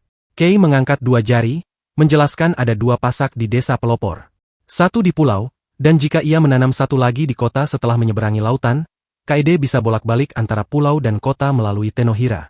Karena itu kota pelabuhan, mungkin ada informasi tentang kampung halaman Kaede. Wajah Kaede merekah menjadi senyum cerah bercampur air mata. Ia berterima kasih pada kakaknya, mengatakan itu sudah cukup dan ia akan menunggunya. Bertekad, Kaede berpaling ke Ren, mengatakan ia harus melakukan apa yang bisa ia bantu. Pikirannya melayang kembali ke penyakit Sarah dan pagi yang dingin itu. Sebuah ide mulai terbentuk, mandi air hangat. Ia bertanya pada Ren dengan mata berbinar, jika ia membuat sesuatu seperti bak mandi air hangat yang besar, apakah semua orang akan menyukainya? Ren langsung tertarik dan sangat senang dengan ide itu karena ia belum pernah mandi air hangat dengan benar sebelumnya, hanya air dingin. Kaede mengangguk antusias dan mengajak membicarakannya dengan tuannya. Begitulah musim dingin yang keras akhirnya berlalu dan tanda-tanda pertama musim semi muncul di udara. Hari keberangkatan tiba. Kei, Abis, dan Ren berdiri bersama, siap untuk perjalanan mereka. Kei dengan ceria mengatakan mereka berangkat untuk belanja besar-besaran. Dengan yang lain melambai dari pantai, ketiganya berlayar di rakit baru mereka, menuju Federasi Magni untuk mencari besi dan peluang baru. Kembali di Tenohira, Enel membawakan minuman jus jeruk untuk Kei dan Ren di dunia nyata. Namun saat mereka bersantai, Abyss merajuk di luar desa zona tanpa sihir, benar-benar bosan. Kay dan Ren memutuskan untuk bergabung dengannya. Kay mencoba menarik perhatiannya, membujuknya agar tidak merajuk karena ia tidak akan masuk ke dalam hari ini, jadi mari mengobrol. Ren menimpali, menjelaskan hal yang sudah jelas bahwa jika ada elemen sihir di desa pelopor, Abyss bisa pergi ke sana juga. Kay hanya berharap ada cara untuk membawanya. Beberapa waktu kemudian, kelompok itu telah meninggalkan pulau dan kembali ke laut lepas. Perjalanannya tidak mulus. Kilas balik ke hari kedua menunjukkan Kay benar-benar pingsan karena mabuk laut sementara Ren dengan ceria memanggilnya. Kembali ke masa kini, Ren menunjuk ke Cakrawala. Daratan terlihat. Namun saat mendekat, mereka menyadari tempat pendaratan mereka kurang ideal. Sejauh mata memandang, tidak ada apa-apa selain tebing curam yang menjulang. Tersembunyi di hutan lebat di puncak tebing, seorang gadis bersayap bernama Libel mengamati rakit kecil mereka, bertanya-tanya apa yang akan mereka lakukan. Di atas perahu, telinga Ren berkedut karena merasakan kehadiran monster di gunung. Kay memutuskan seperti dugaan, mereka harus melewati gunung dan buang-buang waktu jika hanya khawatir. Ia menyuruh Abyss pergi ke puncak tebing dan menancapkan pasak. Tanpa kata, Abyss meluncur ke udara menuju tebing. Menggunakan kemampuan Tenohiranya, ia seketika teleportasi ke puncak. Dalam sekejap, ia kembali, pasak warp sudah tertanam di atas. Dengan titik warp terpasang, Kay berpaling ke teman-temannya. Ia mempercayakan penjagaan pada Ren. Ren dengan bersemangat menerima, berjanji akan memanggang monster apapun. Kay mengeluarkan peta mencoba memikirkan langkah selanjutnya. Upaya awalnya untuk melintasi medan kurang heroik, berakhir dengan dia terjebak di rawa berlumpur. Upayanya memanjat tebing curam juga berjalan buruk. Batu di bawah tangannya remuk, mengirimnya jatuh kembali. Tertutup kotoran dan kalah, Kay menyerah. Ia memutuskan tidak semua dari mereka perlu memanjat. Abyss dan Ren bingung. Kay menyeringai, mengatakan ia akan melakukan palm warp, seperti sebelumnya. Ren menyebutnya curang, tetapi Kay berkeringat mencoba bersikap keren. Ia menjelaskan rencana baru. Ia akan pergi duluan ke tempat yang mudah didaki, menancapkan pasak, lalu mengirim sinyal. Ia meminta mereka menunggu di sana bersama prajurit. Begitu Kay tidak terlihat, hutan menjadi hidup. Ren dan Abyss mendapati diri mereka dikelilingi oleh monster mirip kera besar. Dengan pekikan menakutkan, binatang buas itu menyerang. Namun Ren dan Abyss sama sekali tidak terganggu, berbagi satu pikiran, pengganggu. Dalam gerakan kabur dan sihir, mereka dengan mudah menghabisi seluruh kawanan itu. Sementara itu, Kay mendengar suara pertempuran dan berpikir mereka sedang melakukannya. Tepat saat itu, ia melihat sinyal di kejauhan dan dengan cepat menteleportasi mereka ke lokasinya. Ia berterima kasih pada keduanya dan memperingatkan ada lebih banyak monster dari dugaannya. Dengan jalan yang bersih, mereka mendesak maju melalui hutan lebat. Kay mencatat sekarang jauh lebih mudah berjalan daripada sebelumnya. Namun saat masuk lebih dalam, ia mulai ragu apakah benar-benar ada kota di sana mengingat banyaknya iblis. Ia merasa seperti berputar-putar. Ia lega karena berkat GPS Abyss, mereka tidak tersesat. Abyss meyakinkannya mereka hampir sampai di puncak. Kay memutuskan mereka akan segera mencari tempat berkemah. Tetapi Ren tiba-tiba mendongak, mengatakan ada sesuatu yang datang dari langit.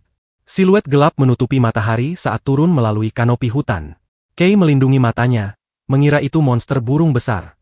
Namun Ren menggeleng, mengatakan ia tidak merasakan niat jahat. Saat sosok itu mendekat, Kay menyadari itu bukan burung, melainkan terlihat seperti manusia.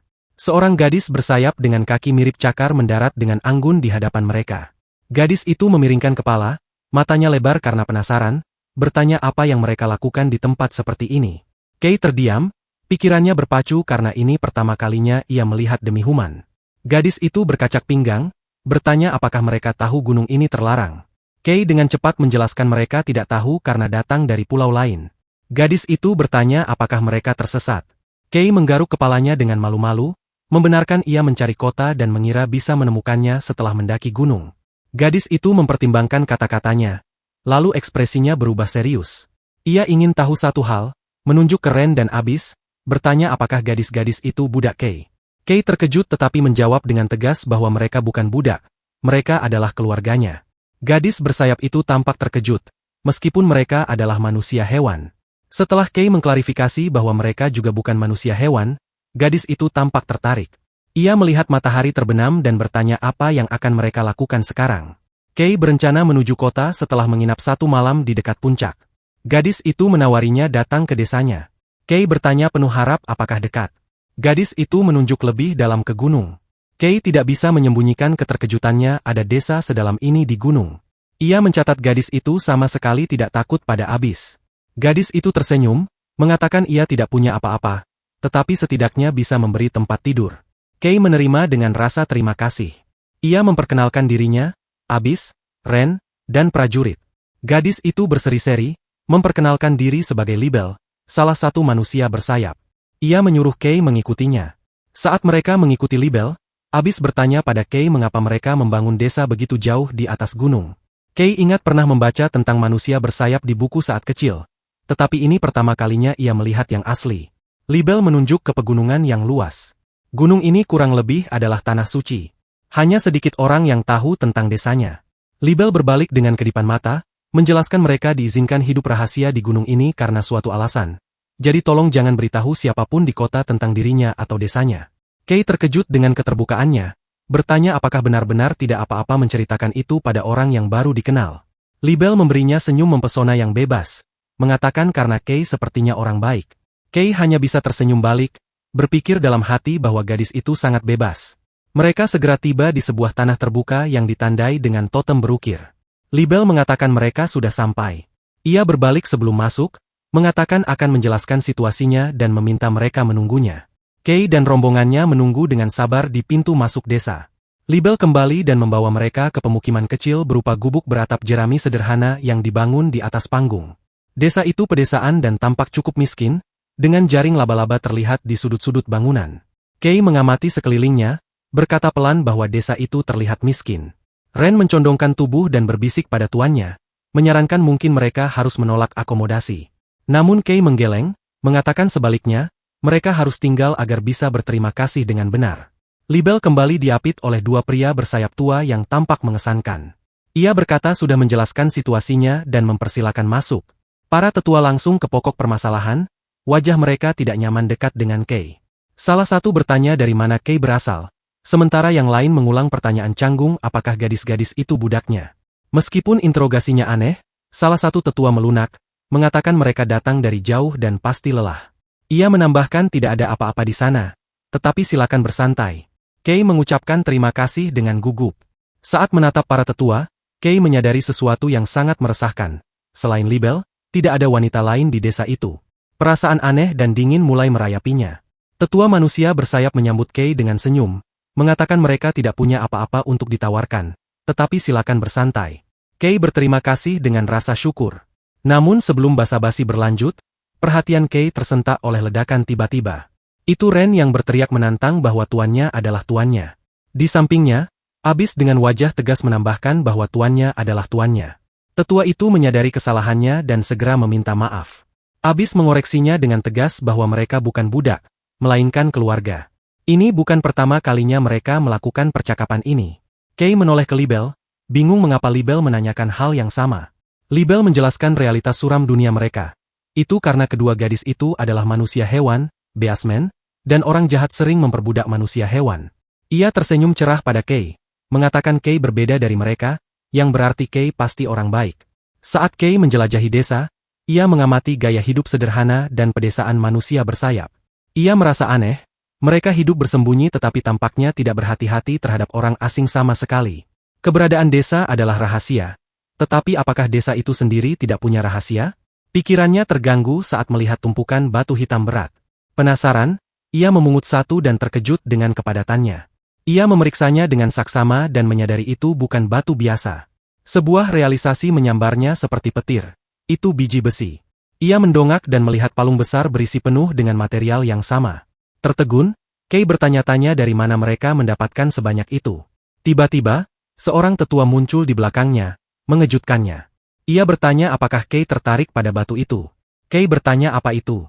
Tetua menjelaskan katanya itu batu yang bisa digunakan untuk membuat besi, dan pekerjaan mereka adalah menggali batu-batu itu. Dalam hati, pikiran Kay berpacu. Bingo, ini penemuan besar.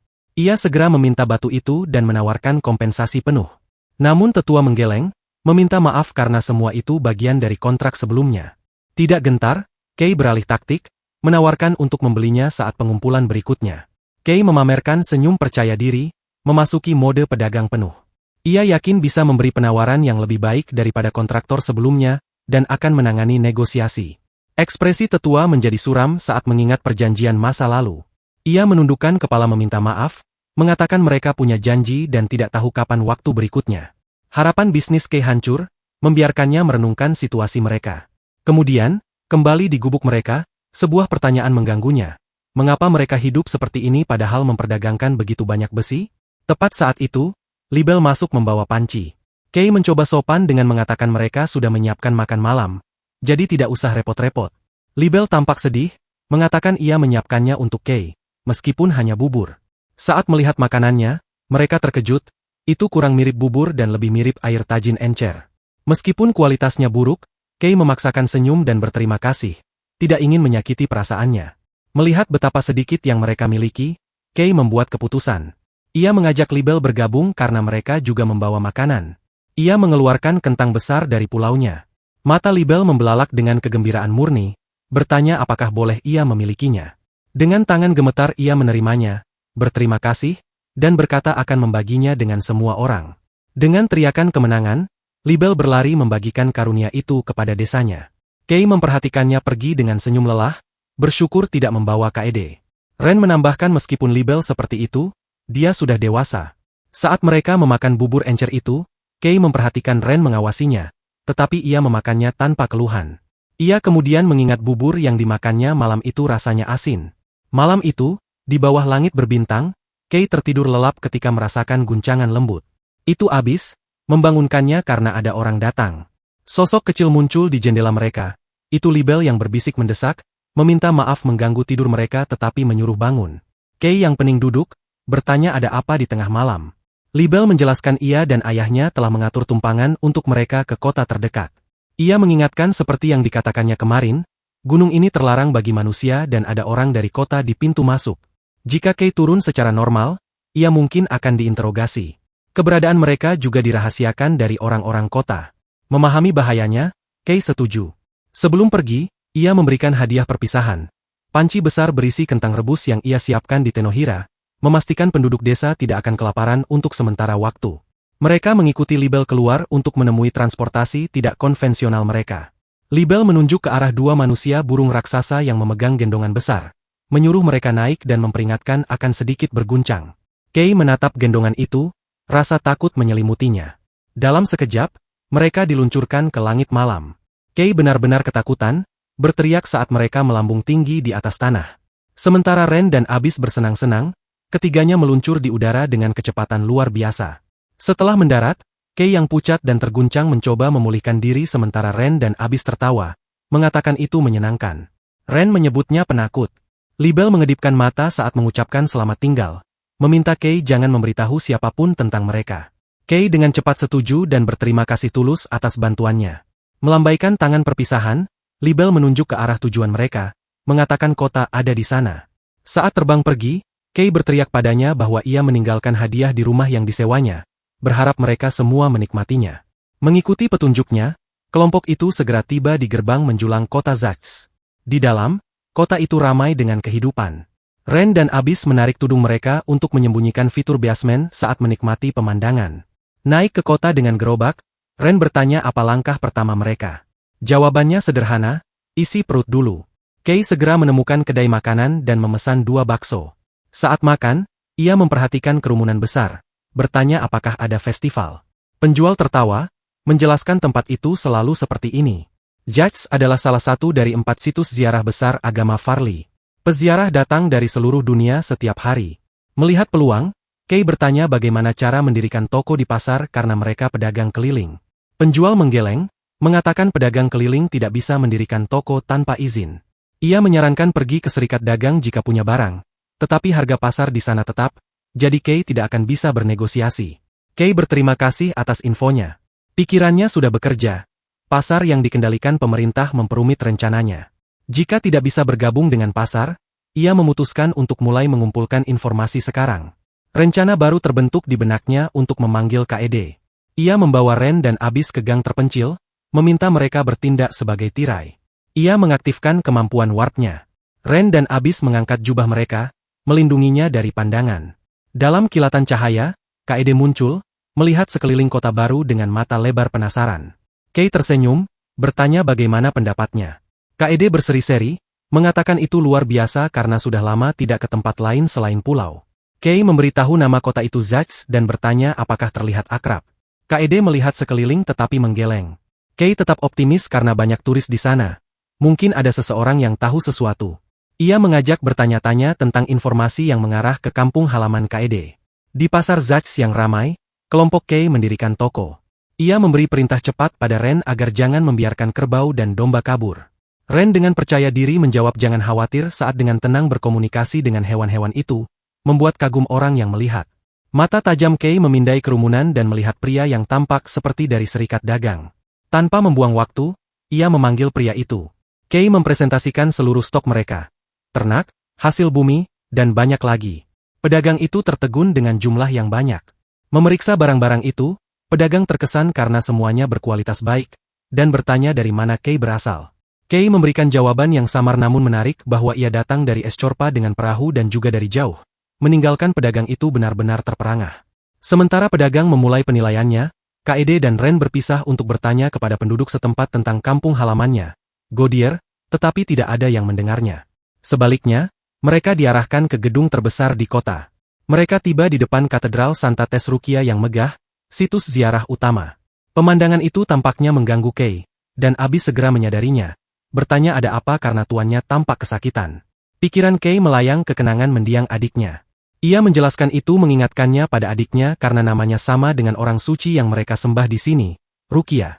Abis dengan lembut membawanya kembali ke masa kini, mengingatkan mereka perlu menemukan kota KED. Kay merenungkan pepatah lama bahwa jika mengejar dua kelinci, tidak akan menangkap satu pun. Namun Abis secara pragmatis menyarankan mereka bisa mencari keduanya sekaligus. Tepat saat itu, pedagang kembali dengan penilaian akhir. Pada saat yang sama, KED dan Ren kembali dari pencarian mereka dengan tampak sedih karena tidak mendapatkan apa-apa. Kay berpaling kepada mereka dengan kabar baik, mengungkapkan bahwa jeruk langka di sana jadi harganya bagus. Ia menyeringai puas dengan pendapatan mereka, berpikir ia menyerang dengan kuantitas kali ini dan mendapatkan cukup untuk membangun gedung baru. Ren kaget bertanya apakah Kay membeli rumah. Kay menggeleng, membeberkan rencana sebenarnya. Tentu saja tidak, besi dan obat-obatan adalah prioritas. Ia berpikir menyuruh KED mengantarkannya ke pulau.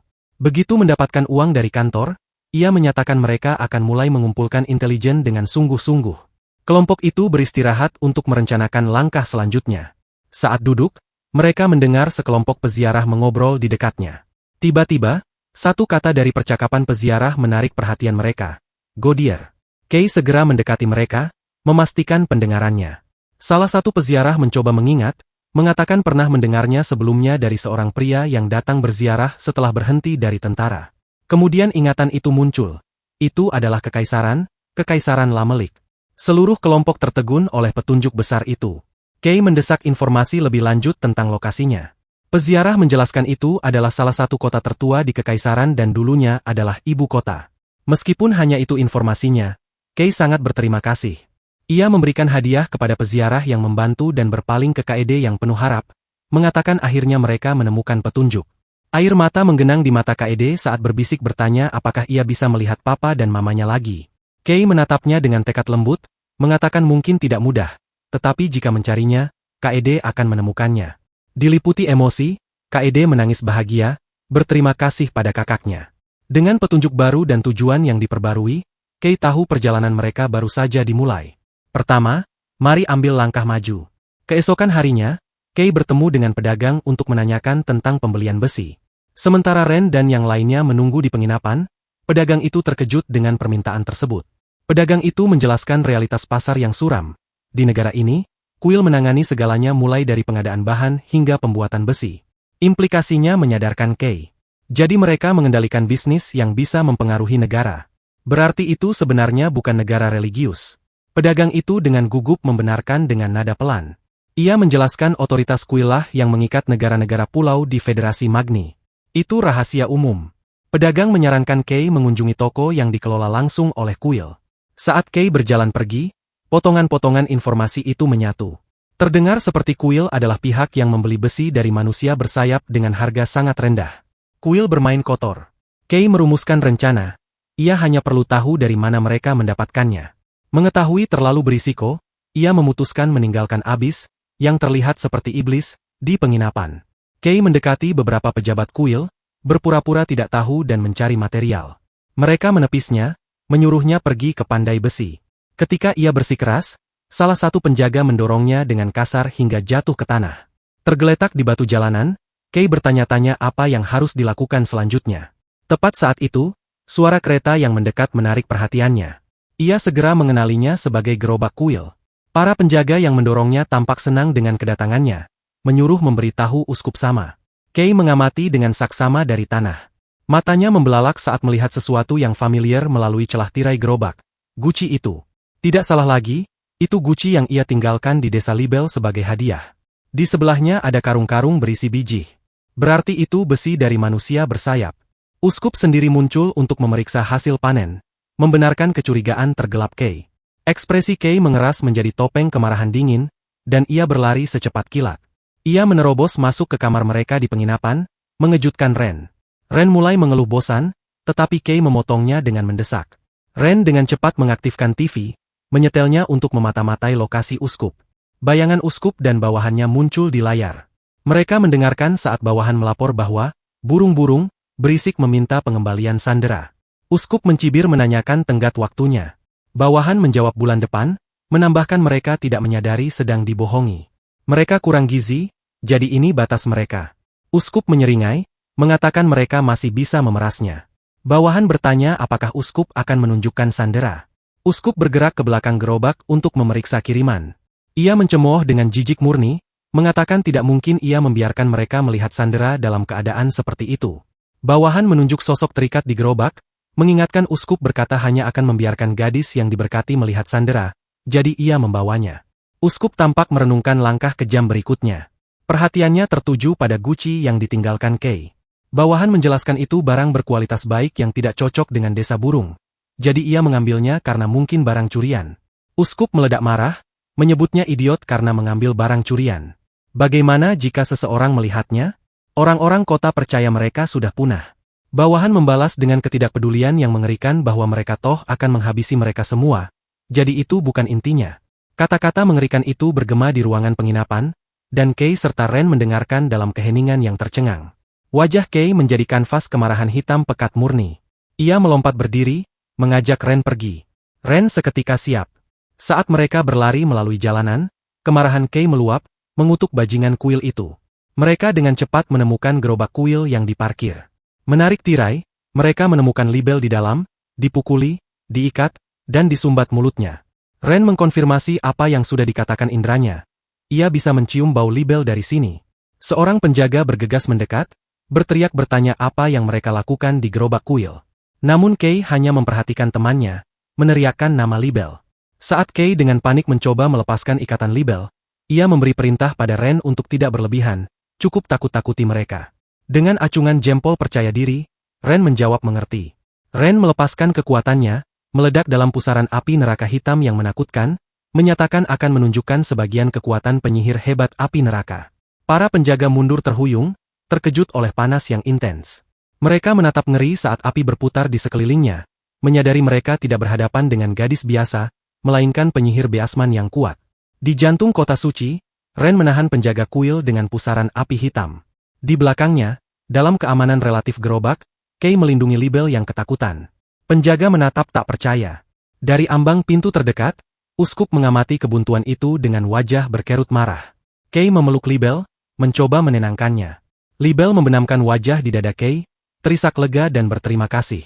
Kay tersenyum lembut, kelegaannya sendiri terasa nyata. Keributan api dan teriakan mulai menarik kerumunan penonton. Keingintahuan mereka dengan cepat berubah menjadi ketakutan dan jijik. Mereka bertanya-tanya apa api itu di tempat suci, dan seseorang berteriak menunjuk Ren sebagai Beasman. Bisikan berubah menjadi gumaman bermusuhan saat mereka melihat Libel. Kerumunan percaya Beasman dan manusia bersayap seharusnya sudah punah. Ketakutan kerumunan meluap menjadi agresi, berteriak agar mereka pergi karena tempat itu untuk manusia. Ren memelototi balik, kesabarannya menipis. Ia menggeram kesal karena orang-orang tidak bisa membedakan siapa orang jahatnya. Kay, yang masih melindungi Libel, mencoba meredakan situasi, menyuruh Ren membiarkan mereka. Saat prajurit suci tiba menuntut tahu apa yang terjadi, Kay merumuskan rencana. Ia mendesak Ren membuat pengalihan dengan sihir mencolok ke atas langit. Layar asap tidak masalah, yang penting alihkan pandangan mereka. Ren menyeringai, mengumpulkan kekuatannya. Dengan raungan, ia melepaskan ledakan api besar langsung ke langit, menciptakan ledakan api cemerlang yang memikat seluruh kerumunan.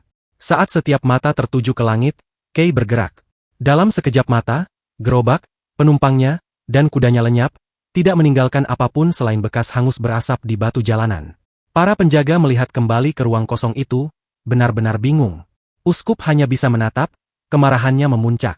Marah atas pelarian mereka, Uskup memberikan perintah tajam untuk memanggil Komandan Suci. Sementara itu, Libel berteriak ketakutan murni saat sekelilingnya bergeser dalam kabur yang memusingkan. Mereka muncul kembali di tanah terbuka yang subur dan damai. Libel panik bertanya di mana mereka. Kay dengan tenang meyakinkannya bahwa ia aman di sini, di Tenohira, dunia yang diciptakan oleh pemberkatannya. Sesaat kemudian, Enel muncul dengan nampan minuman, menyambut Kay kembali. Ia mengaku menonton semuanya di TV dan tak percaya Kay berhasil mengambil kuda dan besi dalam kekacauan itu. Kay mengambil gelas, sudah merencanakan langkah selanjutnya. Ia bertanya apakah Enel sudah menyiapkan pintu keluar.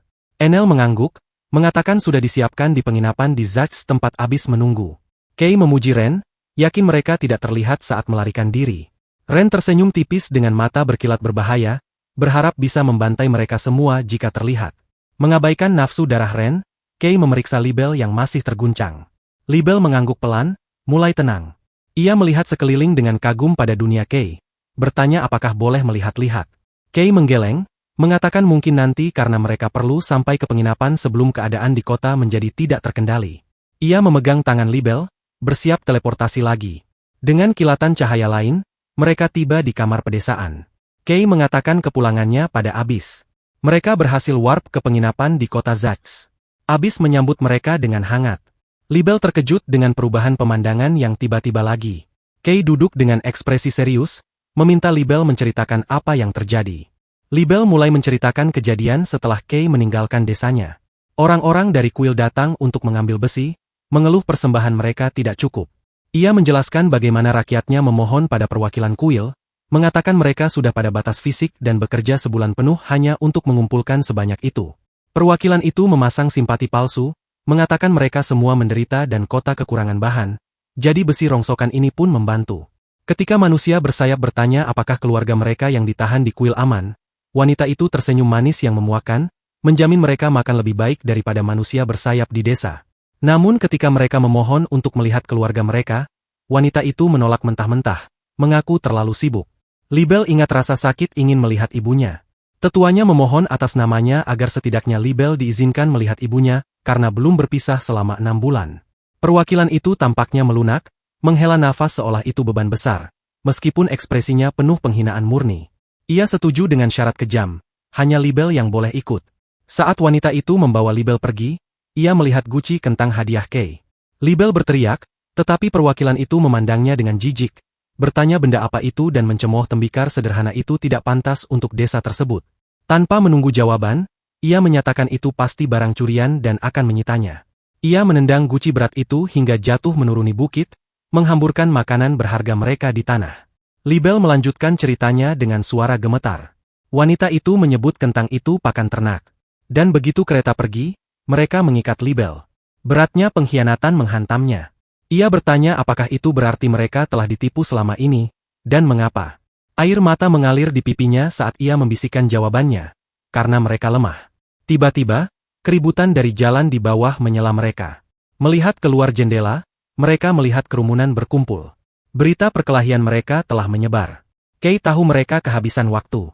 Mereka harus keluar dari kota dan menuju desa Libel sekarang. Ia meminta Abyss tinggal sebentar dan memberinya kotak kecil yang rumit. Abyss tersenyum, mengatakan jangan khawatir. Kay memeluknya singkat, menyuruh pergi jalan kaki untuk menghindari kecurigaan, tetapi gunakan sihir jika dalam masalah. Dengan lambaian terakhir, Kay, Ren, dan Libel berpamitan pada Abyss. Abyss meninggalkan penginapan, membaur dengan kerumunan. Sementara itu, kembali di Katedral Agung, massa warga yang panik berkumpul menuntut audiensi dengan uskup. Mereka berteriak ketakutan tentang manusia bersayap dan beasmen di kota, memohon agar prajurit suci mengusir mereka. Paranoia kerumunan dipicu oleh rumor kebencian. Uskup mengangkat tangan menenangkan, mengatakan mereka pasti salah lihat. Ia menggunakan momen itu memproyeksikan otoritas, menyatakan tidak akan mentolerir pembicaraan semacam itu di katedral sucinya dan meyakinkan bahwa prajurit suci sudah bergerak. Ia meyakinkan kawanan dombanya dengan senyum percaya diri, tetapi dalam pikirannya, ia mencemooh ketidaktahuan mereka karena tidak ada yang namanya manusia bersayap, menurut narasi publik. Setelah kerumunan bubar, topeng alim uskup jatuh. Ia melangkah dengan tujuan melalui aula dan menerobos masuk ke ruang pribadi, berteriak memanggil seseorang bernama Mariela. Ia menemukan wanita berambut hitam sedang bersantai dengan malas. Uskup memerintahkannya pergi bersama prajurit suci untuk mengambil kembali gadis yang diberkati, Libel. Mariela melambaikan tangan meremehkan, tidak tertarik. Uskup mendesak, mengungkapkan sifat sebenarnya dari ancaman itu. Prajurit suci saja mungkin tidak cukup karena mereka menghadapi penyihir Beasman dan seorang pria yang diberkati. Mata Mariela menyipit saat mendengar tentang api dan Beasman. Senyum pemangsa yang perlahan mengembang di wajahnya saat ia mempermainkan pisau kecil.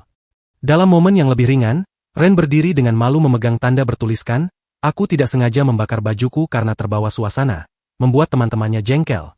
Menerobos kembali ke desanya, Libel dengan panik memanggil ayahnya. Ayahnya menangkapnya dalam pelukan lega, bertanya bagaimana keadaannya dan apakah ia bertemu ibunya. Namun wajah Libel dipenuhi teror saat ia menarik diri. Ia memberitahu ayahnya bahwa mereka telah ditipu selama ini. Ayahnya bingung. Libel membenamkan wajah di dada ayahnya, menjelaskan bahwa mereka tidak pernah berniat melepaskan para sandera sejak awal. Melalui air matanya, Libel mengaku ia juga tertangkap, tetapi Kay menyelamatkannya. Tatapan ayahnya beralih ke Kay. Kay melangkah maju, siap menjelaskan situasi suram itu. Kay kini berdiri di depan para tetua desa, membeberkan kebenaran pahit tentang pengkhianatan kuil. Suaranya tegas dan teguh. Secara pribadi, ia berpikir ini sudah lama melewati batas kesabaran. Ia mempresentasikan rencananya. Mereka harus menyelamatkan para wanita dan meninggalkan tempat ini untuk selamanya. Namun para tetua yang terikat tradisi dan ketakutan menatap tak percaya. Salah satu dari mereka menentang ide Kay, mengatakan kuil menyediakan tempat tinggal yang aman dan pekerjaan bagi mereka. Tetua lain menjelaskan sejarah menyakitkan mereka. Sejak zaman kakek buyut, mereka yang tinggal di hutan diburu manusia, dijadikan budak, dan hewan pameran. Mereka melihat kuil sebagai satu-satunya keselamatan. Fakta bahwa mereka tidak musnah sepenuhnya adalah berkat doktrin Farley yang menampung mereka.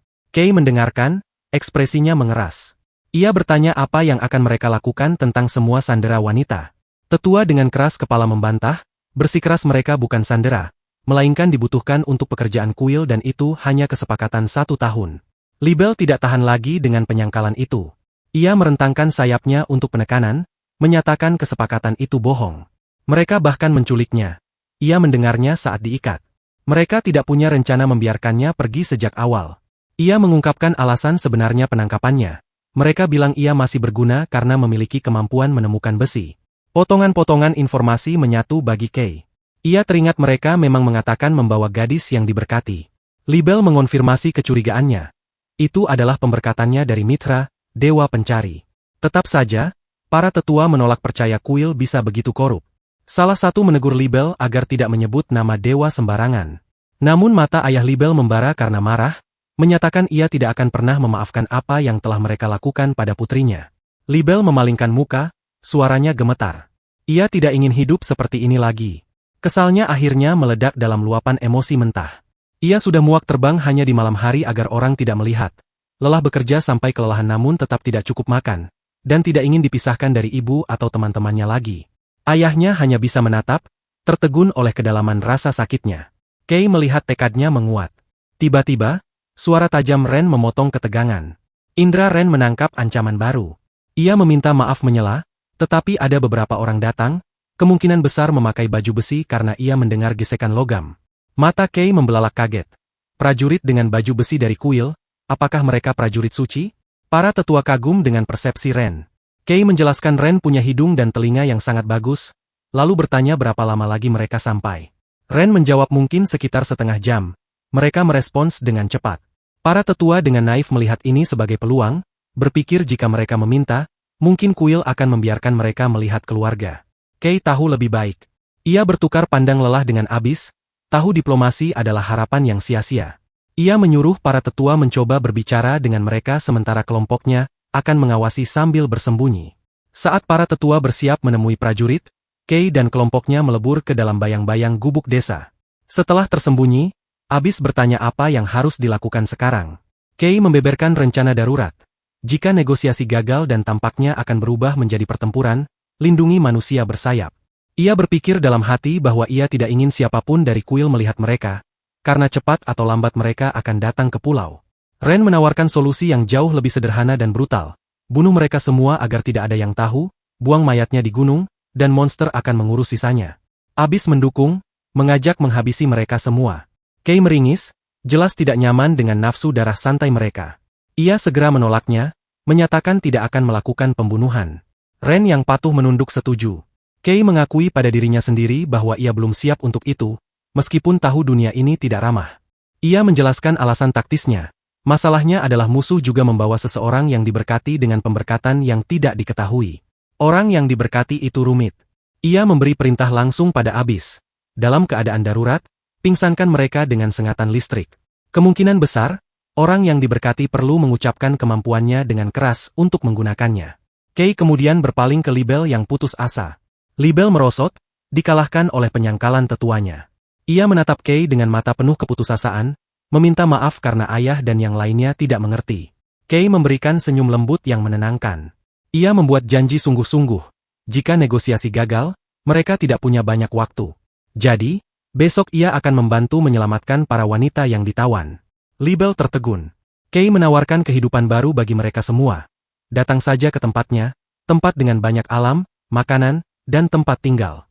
Semua orang bisa lari dari sini. Terharu, Libel bertanya mengapa Kei begitu baik padanya padahal baru bertemu. Kei menjawab polos bahwa mereka belum melakukan apa-apa untuk Libel. Libel hanya beruntung bertemu dengannya. Tersentuh oleh kebaikannya, Libel ingin berkontribusi. Ide muncul di benak Kei. Ia bertanya apakah pemberkatan pencarian Libel bisa menemukan hal lain selain besi, misalnya orang yang diberkati. Tekad Libel kembali dalam sekejap. Ia belum pernah melakukannya, tapi akan mencoba. Ia memejamkan mata dan fokus. Tubuhnya bersinar dengan kekuatan saat mengaktifkan kemampuannya. Mata korant, mata elang, mata dewa. Penglihatannya kabur, lalu melesat menembus hutan, mencari orang-orang yang diberkati yang mendekati mereka. Ia berkonsentrasi intens sementara Kei menunggu hasilnya. Matanya terbuka lebar dengan kesuksesan. Ia melaporkan dengan mendesak bahwa ia melihatnya. Ada dua di tengah gunung. Kei dengan datar mengatakan satu di depannya, maksudnya Libel sendiri.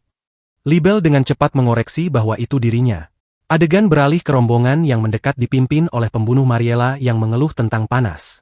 Suara Libel mengonfirmasi ada dua orang yang diberkati. Saat mereka berjalan melalui hutan, seekor monster melompat menyerang. Mariela bahkan tidak bergeming, terlalu sibuk mengeluh tentang serangga.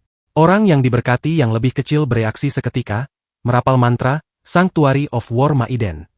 Monster itu terlempar kembali oleh penghalang tak terlihat, mendarat keras. Binatang lain mendekati Mariela, yang melihatnya dengan bosan. Dengan jentikan pergelangan tangan santai, mata monster itu meredup. Ia ambruk ke tanah, dinetralkan tanpa satu sentuhan pun. Beberapa saat kemudian, pengawas di desa manusia bersayap berteriak bahwa mereka sudah datang. Mariela dan kontingen prajurit sucinya berbaris ke alun-alun desa, menghadap para tetua yang menunggu. Tetua memulai salam gugup, tetapi Mariela memotongnya, mengatakan tidak perlu salam karena ia hanya ingin menyelesaikan ini. Ia langsung ke bisnis. Ia mencari penyihir Beasman dan tuannya. Jika menyembunyikan mereka, bawa keluar. Ayah Libel berdiri teguh, berbohong bahwa ia tidak mengenal orang-orang seperti itu. Tatapan Mariela beralih ke Libel, senyum pemangsa di wajahnya. Ia berkata burung kecil di sana pasti tahu apa yang ia bicarakan. Libel memainkan perannya, berpura-pura tidak tahu. Ia melanjutkan kebohongan bahwa ia diikat dan hal berikutnya yang ia tahu, ia terbaring di kaki gunung. Kesabaran Mariela menipis. Ia mencibir, ekspresinya menggelap karena kesal membuang-buang waktu. Ia memutuskan untuk membawa Libel saja dan pulang. Ia mencengkram lengan Libel. Seorang prajurit mencoba menenangkan penduduk desa yang panik, mengatakan di kuil, orang yang diberkati diperlakukan sebagai pendeta. Namun Libel meronta, berteriak menolak meninggalkan keluarganya. Mariela bosan dengan sandiwara itu. Ia memelototi prajuritnya yang ragu-ragu, mengingatkan perintah uskup untuk menemani Libel secara sukarela. Saat salah satu memprotes, Mariela membentak akan membawanya dengan paksa. Suaranya merendah mengancam, menyuruh prajurit melakukan pekerjaannya. Prajurit itu tersentak, terintimidasi. Atas sinyalnya, prajurit suci maju, mengepung manusia bersayap yang ketakutan. Mariela mendekat ke Libel yang ngeri, senyum kejam di bibirnya. Ia berbisik niat sadisnya yang sebenarnya. Karena penyihir itu tidak ada di sini, ia akan melampiaskan amarahnya pada Libel. Matanya berkilat dengan kekuatan jahat saat ia mencengkram wajah Libel. Suaranya meneteskan kebencian saat melepaskan kemampuannya, Soul Binding Pup PTR. Dengan seringai jahat, Mariela meletakkan tangan pada Libel yang ketakutan, merapal mantranya. Namun sebelum mantra itu memegang kendali, sambaran petir meledak dari bayang-bayang. Kay berteriak memanggil Abyss. Serangan kejutan itu mengenai sasarannya, mengirimkan kejutan kuat melalui Mariela, yang berteriak kesakitan. Dua pendeta kacungnya terperangkap dalam lonjakan listrik, benar-benar terpana oleh penyergapan itu. Dari garis pepohonan, Kay, Abyss, dan Ren akhirnya menampakkan diri, melangkah ke tanah terbuka dengan tekad suram. Salah satu prajurit suci segera berbalik pada mereka, marah dan bertanya apa yang mereka lakukan dan apakah mereka pikir bisa lolos begitu saja. Kay tetap tidak terpengaruh oleh ancaman itu. Dengan tenang ia bertanya apakah jika ia tidak melakukan apa-apa, apakah ia akan lolos begitu saja. Tatapannya menajam saat ia mengangkat dua jari, mengaktifkan kemampuan yang kuat dan sepenuhnya palsu, aku memiliki kebenaran. Prajurit itu, terguncang, mengalihkan kemarahannya kembali ke manusia bersayap, menuduh mereka berbohong. Kay hanya tersenyum, mengatakan tidak apa-apa karena para prajurit telah mengatakan kebohongan yang jauh lebih buruk. Prajurit itu bingung dan marah, menuntut bukti. Dengan seringai dingin, Kay hanya berkata, aku tahu. Kay mulai mengungkapkan rahasia gelap kuil, mengatakan orang-orang ini ada di sana untuk menghabisi mereka semua. Wajah pemimpin prajurit menjadi pucat, menyadari siapa yang mungkin ia hadapi. Salah satu yang diberkati oleh Idea, Dewa Kebenaran. Prajurit itu panik, berteriak bahwa ia tidak tahu apa-apa. Namun kerusakan sudah terjadi. Manusia bersayap melihat dengan ngeri, kebenaran mengerikan menyadarkan mereka. Putus asa, prajurit itu memerintahkan pasukannya untuk membungkam Kay. Atas perintahnya, seorang pemanah menarik busurnya. Namun kelompok Kay sudah siap. Ren dan Abyss mengumpulkan sihir mereka, bersiap melepaskan serangan balik yang menghancurkan. Mereka menggabungkan kekuatan, menciptakan ledakan besar yang mengguncang seluruh area sebagai tembakan peringatan yang jelas. Prajurit itu menatap tak percaya, bergumam ada dua penyihir. Kay menekan keunggulannya, menyuruh mereka menyerah, lalu berpaling ke manusia bersayap, memerintahkan untuk menghabisi para prajurit jika mereka mencoba melarikan diri atau melawan. Para prajurit suci benar-benar membeku, kalah kelas, dan ketakutan. Sementara itu, Mariela dan para pendetanya terbaring pingsan di tanah, kalah. Dengan ancaman langsung tertangani, Kay berpaling ke pemimpin manusia bersayap, menanyakan apakah para wanita aman. Pemimpin itu menggelengkan kepala dengan suram, mengatakan ia tidak tahu karena hanya pendeta dan uskup yang bisa memasuki tempat suci bagian dalam. Kay mengonfrontasi prajurit yang tertangkap, membeberkan perintah kuil. Ia mengatakan prajurit itu mengaku tidak tahu, tetapi perintahnya adalah untuk menipiskan populasi manusia bersayap, bukan. Pemimpin manusia bersayap mendengar hal itu, wajahnya menjadi topeng keterkejutan dan ketidakpercayaan. Prajurit itu mengungkapkan propaganda yang dicekokkan kepada mereka. Mereka diberitahu bahwa manusia bersayap tidak bisa bertani, hidup rahasia, dan mencuri tanaman dari langit. Libel dengan panik menyangkal tuduhan itu, menangis bahwa mereka tidak akan pernah melakukan itu. Suara ayahnya dipenuhi kesedihan, mengatakan mereka telah melakukan semua yang diperintahkan dan hidup bersembunyi sesuai tuntutan. Ia bertanya bagaimana prajurit bisa menghakimi mereka dengan prasangka egois seperti itu. Libel berteriak di sela tangisnya. Ayahnya hanya bisa memeluknya. Hatinya hancur karena ketidakadilan itu. Saat situasi mereda, Kay menyadari seseorang hilang dan bertanya di mana Ren. Abyss menjelaskan Ren pergi mengambil pakaian pendeta. Kay bergumam bahwa Ren sangat teliti dan bertanya-tanya apakah dia benar-benar panggilannya. Ia mengingat alasan Ren, tindakan kesopanan sederhana, bahkan untuk musuh mereka, karena mereka tidak bisa begitu saja membuang musuh dalam keadaan telanjang. Tiba-tiba, gubuk di dekatnya meledak dalam semburan api hitam. Kay berbalik kaget saat tawa kemenangan Mariela bergema, mengatakan mereka ceroboh. Mariela muncul dari kobaran api, memegang pergelangan tangan Ren. Ia menyatakan penyihir ini miliknya sekarang. Wajah Kay mengeras. Ia memperingatkan Abyss untuk berhati-hati karena sepertinya ia mengacau. Kay menuntut tahu apa yang dilakukan Mariela. Mariela menyombongkan diri bahwa ia hanya pura-pura pingsan, dan ketika Ren mendekat, ia menjadikannya bonekanya. Namun saat Mariela membual, Ren memberikan kedipan mata kecil yang hampir tak terlihat kepada Kay dan Abyss. Mereka langsung menangkap pesannya. Ren tidak dikendalikan. Abis berbisik bahwa Ren menyuruh mereka bermain peran dan mengumpulkan lebih banyak informasi. Tidak menyadari penipuan itu, Mariela menunjuk ke kelompok Kei, memerintahkan hewan peliharaan barunya untuk menyingkirkan mereka. Kei dan Abis mempersiapkan diri, siap memainkan peran dalam sandiwara Ren. Ren menurut, melepaskan gelombang energi besar langsung ke arah mereka. Ledakan itu membuat Abis terbang, hanya akting, dan Kei ikut bermain, meneriakkan nama Abis dengan kepanikan palsu. Mariela sangat gembira, memuji sihir Beasman yang luar biasa. Kei melanjutkan aktingnya, memegangi kepalanya dengan putus asa, meratap bahwa tanpa Ren, mereka tidak punya harapan. Mariela menikmati kemenangannya, mengejek rencana Kei sekarang dan bagaimana rasanya tahu akan mati demi burung-burung tak berharga. Bermain untuk mendapatkan lebih banyak informasi, Kei membuat permohonan putus asa agar Mariela memberitahunya satu hal sebelum ia mati. Mengapa menahan wanita bersayap sebagai tawanan? Mariela mencemooh, bertanya apa gunanya itu sekarang. Kei berteriak balik bahwa ia hanya penasaran. Senyum gelap dan tamak mengembang di wajah Mariela.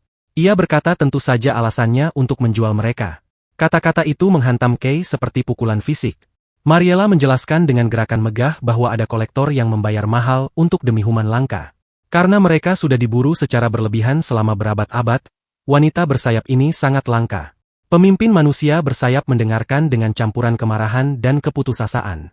Mariela kemudian mengalihkan mata tamaknya ke Ren, mengatakan meskipun nilai wanita bersayap pucat dibandingkan dengan yang satu ini, Ren bernilai setidaknya 10.000 koin emas. Kei bertanya mengapa menahan mereka selama setahun. Penjelasan Mariela memuakan.